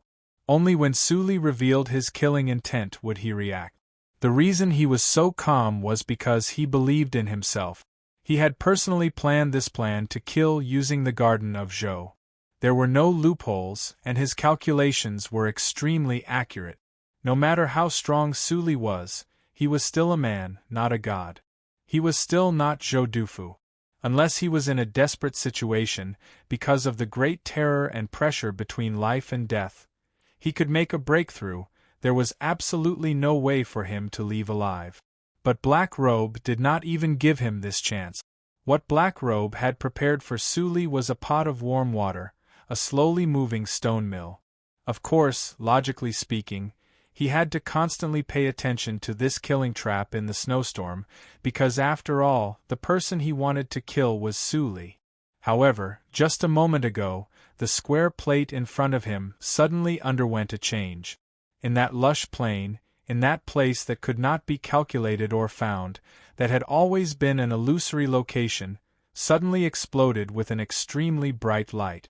The light illuminated his face beneath Black Robe, piercing through his pale skin, causing the green color hidden within to grow thicker and thicker, and then 2 smears of blood appeared.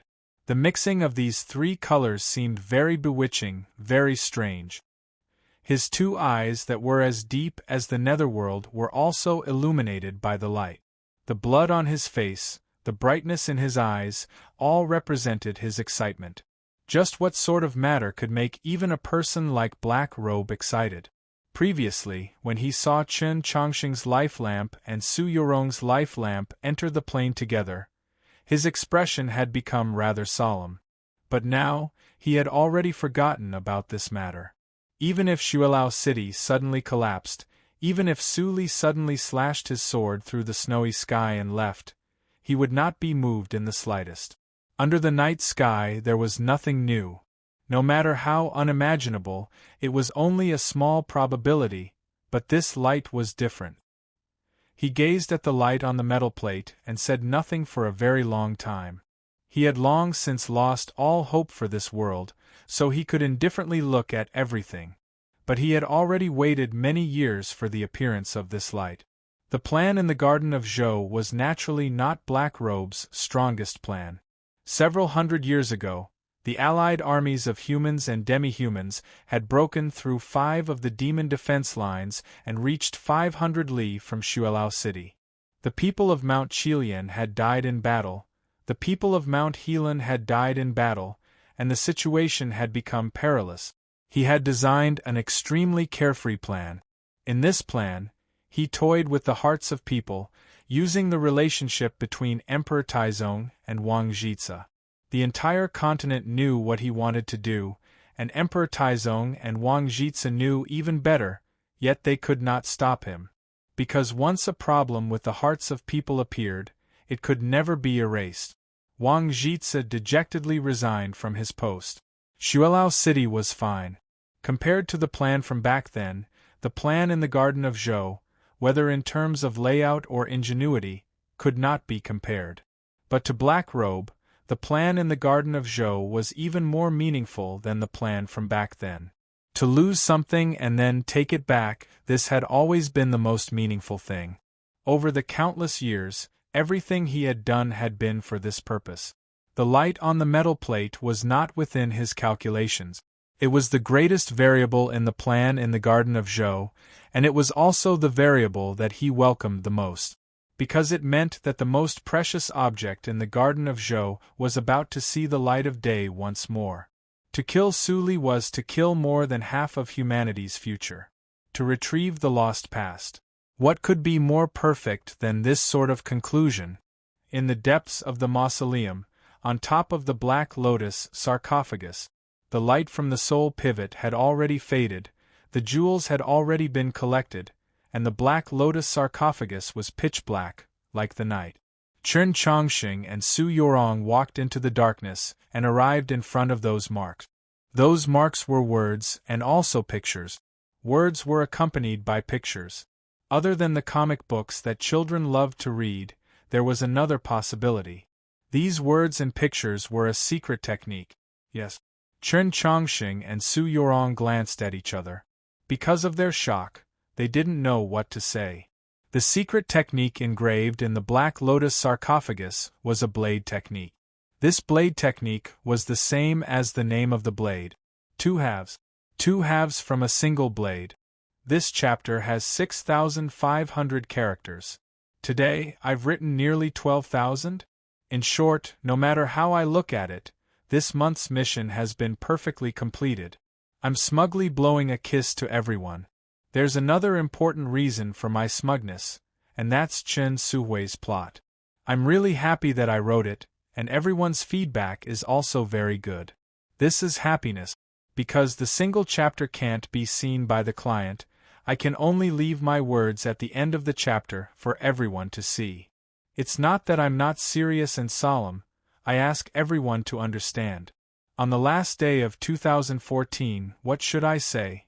Let us be as simple and crude as Jishyo, just like the name of this chapter. First, I wish everyone a happy new year. Recently, I've reread Choosing Heaven.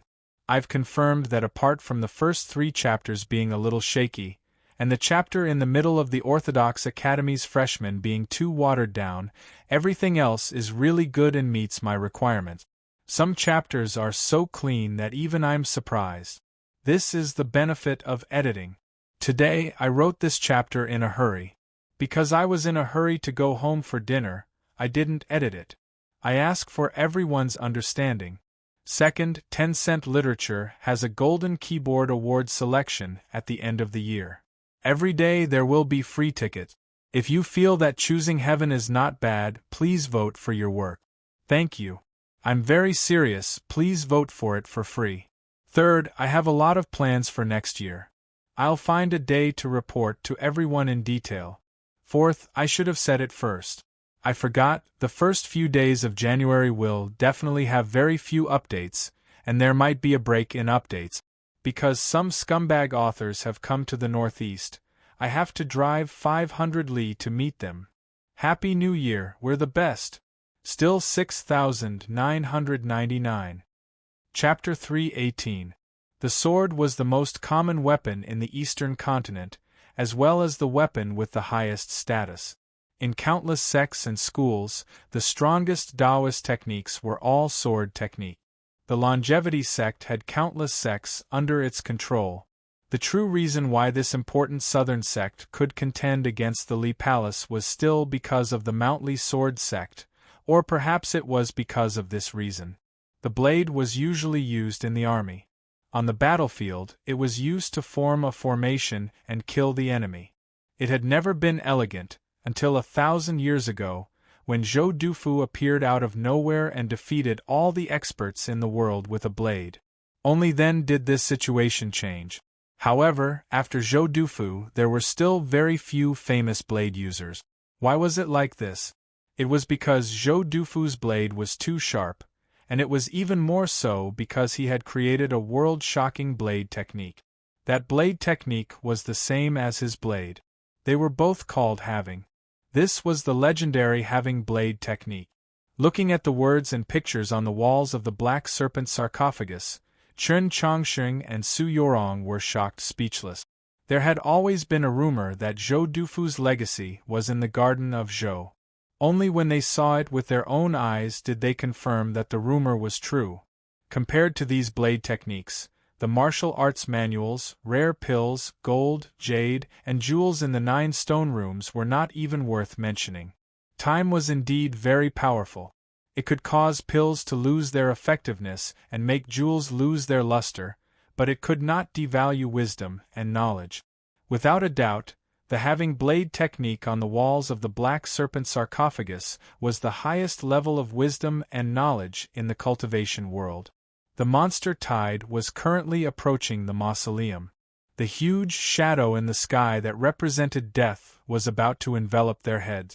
Chen Chongqing and Su Yorong completely forgot about these matters.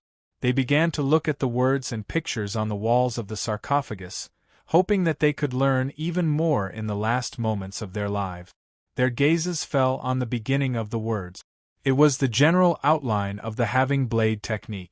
The words were very simple and easy to understand, but the principles it explained were extremely profound. A simple blade, a sharp edge, in the words, presented a picture. The angle from which it was connected to the world was so unexpected. It was truly a great and original essay. The having blade technique had a total of 108 blade techniques, divided into 3 parts. In the general outline, they were called sections, and each section had 36 blade technique. The first part was called Rise. It was about how to raise the saber, how to raise the blade, how to raise the wind, and how to raise the momentum. It was the most basic part of this saber technique, and also the part with the most momentum. The second part was called Bear, and it mainly focused on defense. When trained to the extreme, one could bear the changes of heaven and earth. However, these 36 blades were not purely for defense. The hidden edge was hidden within, like a dragon in the clouds, ready to pounce at anyone at any time. It was the most stable and dangerous. The third paragraph was called Fall. The word fall could be understood simply as the falling of the blade, but in fact it was taken from the original meaning of the word blue sky. Wherever the blade pointed, there would be an image of the vast blue sky, encompassing everything in the world and capable of cutting everything in front of it. Having finished looking at the general outline of the having blade technique, Chen Chongsheng and Su Yurong didn't pause at all, immediately moving on to the next scene and text. That was the first blade in the start section. This was also the first move of the having blade technique. It had a very simple name, Origin. There wasn't a blade in the picture, nor was there a person using the blade. There were only a few simple lines. Chen Chongsheng had the experience of viewing the monoliths in the mausoleum of books, and Su Yurong had studied the heavenly tomes day and night on Holy Maiden Peak. She had her own view, and understood that those lines were the routes of true essence movement, and at the same time, blade intent. However, it was precisely because it was simple that it was hard to understand. The few lines on the picture on the wall of the coffin caused them to be immersed in it, and actually gradually forget the passage of time. Until a certain moment when the two of them finally understood this blade technique, they seemed to wake up at the same time. They subconsciously looked at each other, and saw the shock in each other's hearts. The metal blade being unsheathed and rising into the sky, no matter how they looked at it, this should be a very simple action. How could there be such a complex transformation? How could such a complex transformation be remembered, and then used in battle? This blade technique was just like Zhou Dufu's, extremely overbearing, yet profound and difficult to understand. Even with their knowledge, they still felt it was unimaginable. Other than the fact that Zhou Dufu was a genius that possessed intelligence that far surpassed that of normal people, there was no other reasonable explanation. This seemingly simple first blade of the Duan actually caused them to exhaust countless amounts of mental energy before finally grasping it. Of course, once they understood this blade technique, the feeling of a silver bottle breaking and water splashing, the cavalry charging out, and the cries of swords and spears was so intense that it made them feel carefree, as if they wanted to shout and shout a few times in order to release the wonderful feelings they had at that moment. Chen Chongsheng and Su Yurong only silently looked at each other, the shock in their eyes gradually turning into unease. Just the first blade technique had taken them such a long time. If they wanted to understand all 108 blade techniques to the point of mastering them, how much time would that take? Their biggest problem right now was that they didn't have time. If it was just that they didn't have enough time, they could actually try to memorize as many blade techniques as they could, but just like what was said before, this having blade technique was a very large and wonderful article. The most strange and special part was that although the 108 blade techniques seemed to be separated, they were in reality a whole. You had to completely understand the entire blade technique in order to understand the meaning of this article. Previously they seemed to have grasped the first blade, but that kind of grasp was far from enough, or perhaps it could be said that they didn't really grasp it. First, memorize. Chen Chongqing looked at her and said, "Try to memorize all these words and pictures as much as possible. Even if they didn't seek to understand it, just wanting to completely memorize this blade technique in their sea of consciousness was still an extremely difficult task." Su Yurong mentally calculated the time of the arrival of the monster tide and how long she would need to memorize this blade technique. After confirming that it wasn't enough, she said, "Let's memorize separately." Okay. Chen Chongqing looked at her slightly pale face, paused for a moment and said, "I'll look from the back to the front, you look from the back." If this blade technique was said to be an article, looking from the front to the back was a sequence of reading, it was naturally easier, even more so than memorizing it backwards. Su Yurong knew that he intentionally did this because she hadn't recovered from her heavy injuries, so she didn't refuse. She walked to the picture and description of the second blade technique and began to record it in her sea of consciousness.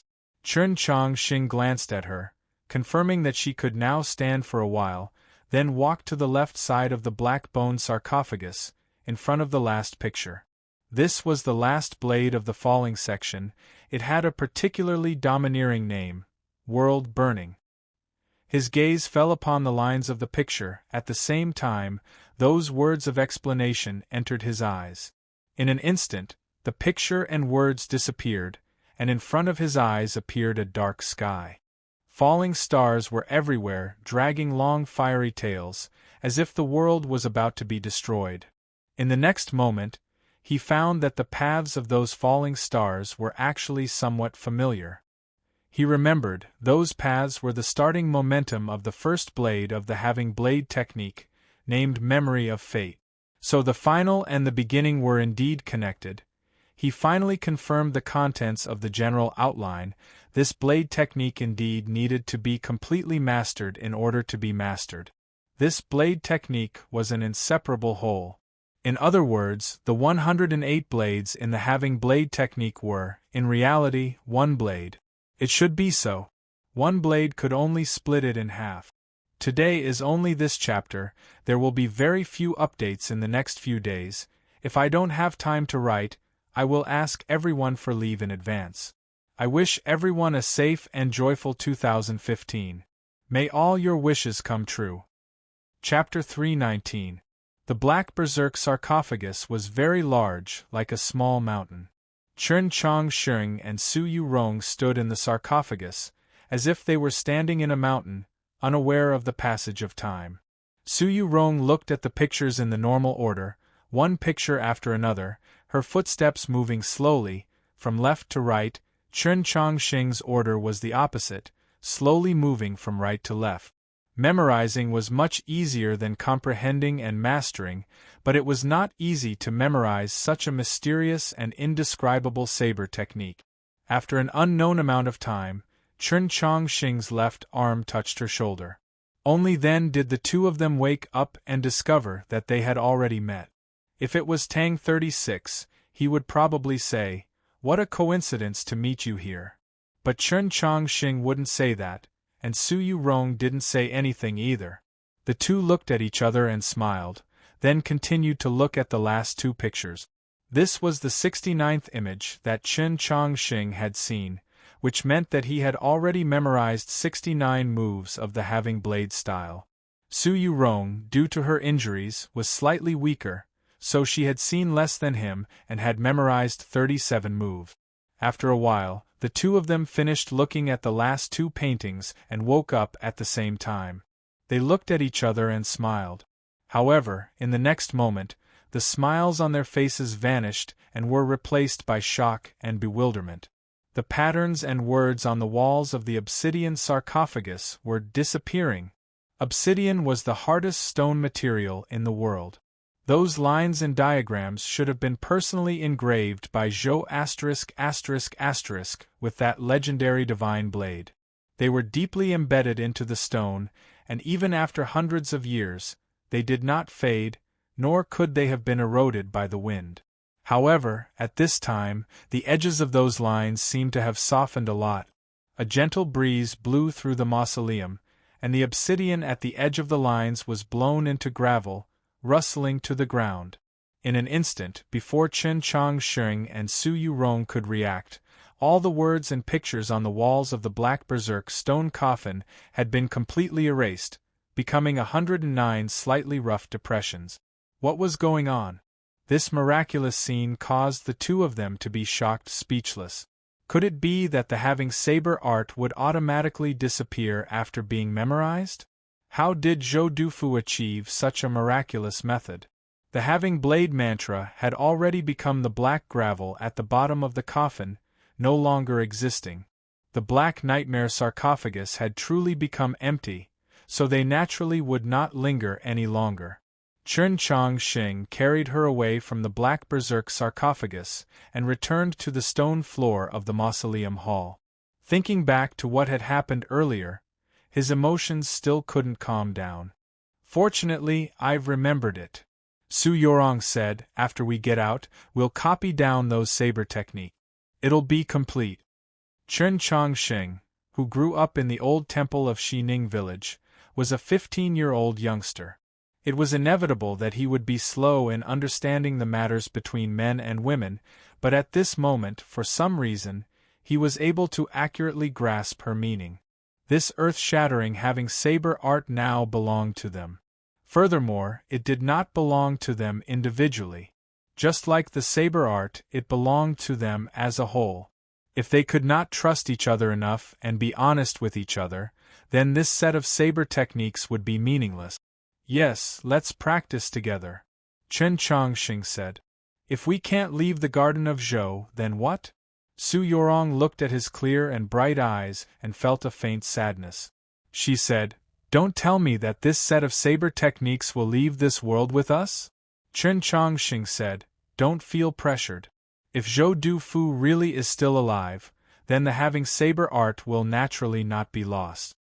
Su Yorong was silent for a while, then said, I have a different thought now. If Zhou Dufu did not die, then why did he leave behind these saber techniques in his own mausoleum? Chen Chongsheng thought about it and guessed. It's possible that he wanted to do something that he was not confident in. Leaving behind these saber techniques was also because he did not want the most extraordinary creation of his life to be buried into oblivion. Su Yorong looked into his eyes and said, In short, you have to strive to survive as much as possible. Chen Chongsheng returned her gaze and thought to himself, if fate existed, then the conditions that fate had given him were extremely clear. No matter if it was the having saber art or to remember these beautiful memories, they both had to live together. Only then would there be meaning. May the sacred light be with you. She sincerely wished him well. Chen Chongsheng leaned forward and somewhat clumsily hugged her. He said, Be with us. The ground shook once again. This time, it was not because of the opening of the Black Nightmare sarcophagus, nor was it because of his dagger, but because the monster tide had finally arrived. Chen Chongsheng remembered that not long ago, she had said that she did not want to die in another person's grave, so he very naturally supported her and walked out of the mausoleum. As they passed through the long passageway, he did not forget to take away all the night pearls embedded in the walls. Seeing this scene, Su Yorong felt that it was interesting and also felt even more admiration. To be able to be so indifferent before death was not something that anyone could do. Moreover, it was very obvious that he truly did not fear death. Such a state of mind was already close to that of a sage. Chen Chongsheng actually did not think too much about matters between life and death. He thought more about the black dragon sleeping in the lake outside of his ethereal palace. At this moment, he did not know for sure, and at the same time was somewhat worried. If he died in the mausoleum of Zhou, then what would happen to the black dragon? Would it sleep forever with him, or would it still live even if it did not wake up? After all, it was currently only a departed soul? Walking out of the mausoleum and arriving at the high platform at the end of the divine path, Chen Chongsheng did not even have the time to look down at the plains. He looked at the wudong tree that swayed gently in the wind and said to her, No matter how powerful your magical artifact is, it can't block forever. It's better to take it. Su Yorong replied, but it can buy us some time. She was different from other cultivators who valued cultivation and magical artifacts more than their lives. She had always believed that these were mere worldly possessions. If they were used to exchange for precious time or opportunities, let alone severe wear and tear, even if they were destroyed, it would not be a pity. Chen Chongqing said, "Right now, what we need the least is time." Before they had memorized the having blade technique, time was of the essence. After that, time had no meaning to them. Although Su Yorong had been pulled back from the abyss of death by his blood, she was still heavily injured and weak. The longer they spent time, the more dangerous it would be. Most importantly, the flow of time in the plains of the unsetting sun was different from the real world. The closer they got to the mausoleum of Zhou, the slower time flowed. Even if they relied on the wudong tree to hold on for a few more days, only an instant might have passed in the real world outside the garden of Zhou. What chance would they have? That's reasonable. Su Yorong extended her hand and put the wudong tree back into the longbow, slinging it over her shoulder. The green leaves suddenly disappeared, and the surroundings of the stone platform became empty. Chen Chongqing and Su Yorong began to face a powerful enemy and an unknown end. Although there was no rain of blood, there was still a foul wind. The dusky world was filled with countless monsters. From the plains to the mausoleum, from their eyes to the horizon, they were a dense mass of monsters. Because the name of the chapter reminded me of that old song by Leslie Chung, Crossing It Together. However, no matter how I looked at the plot, I could not find such a place to cross it, so I could only leave it as a remembrance.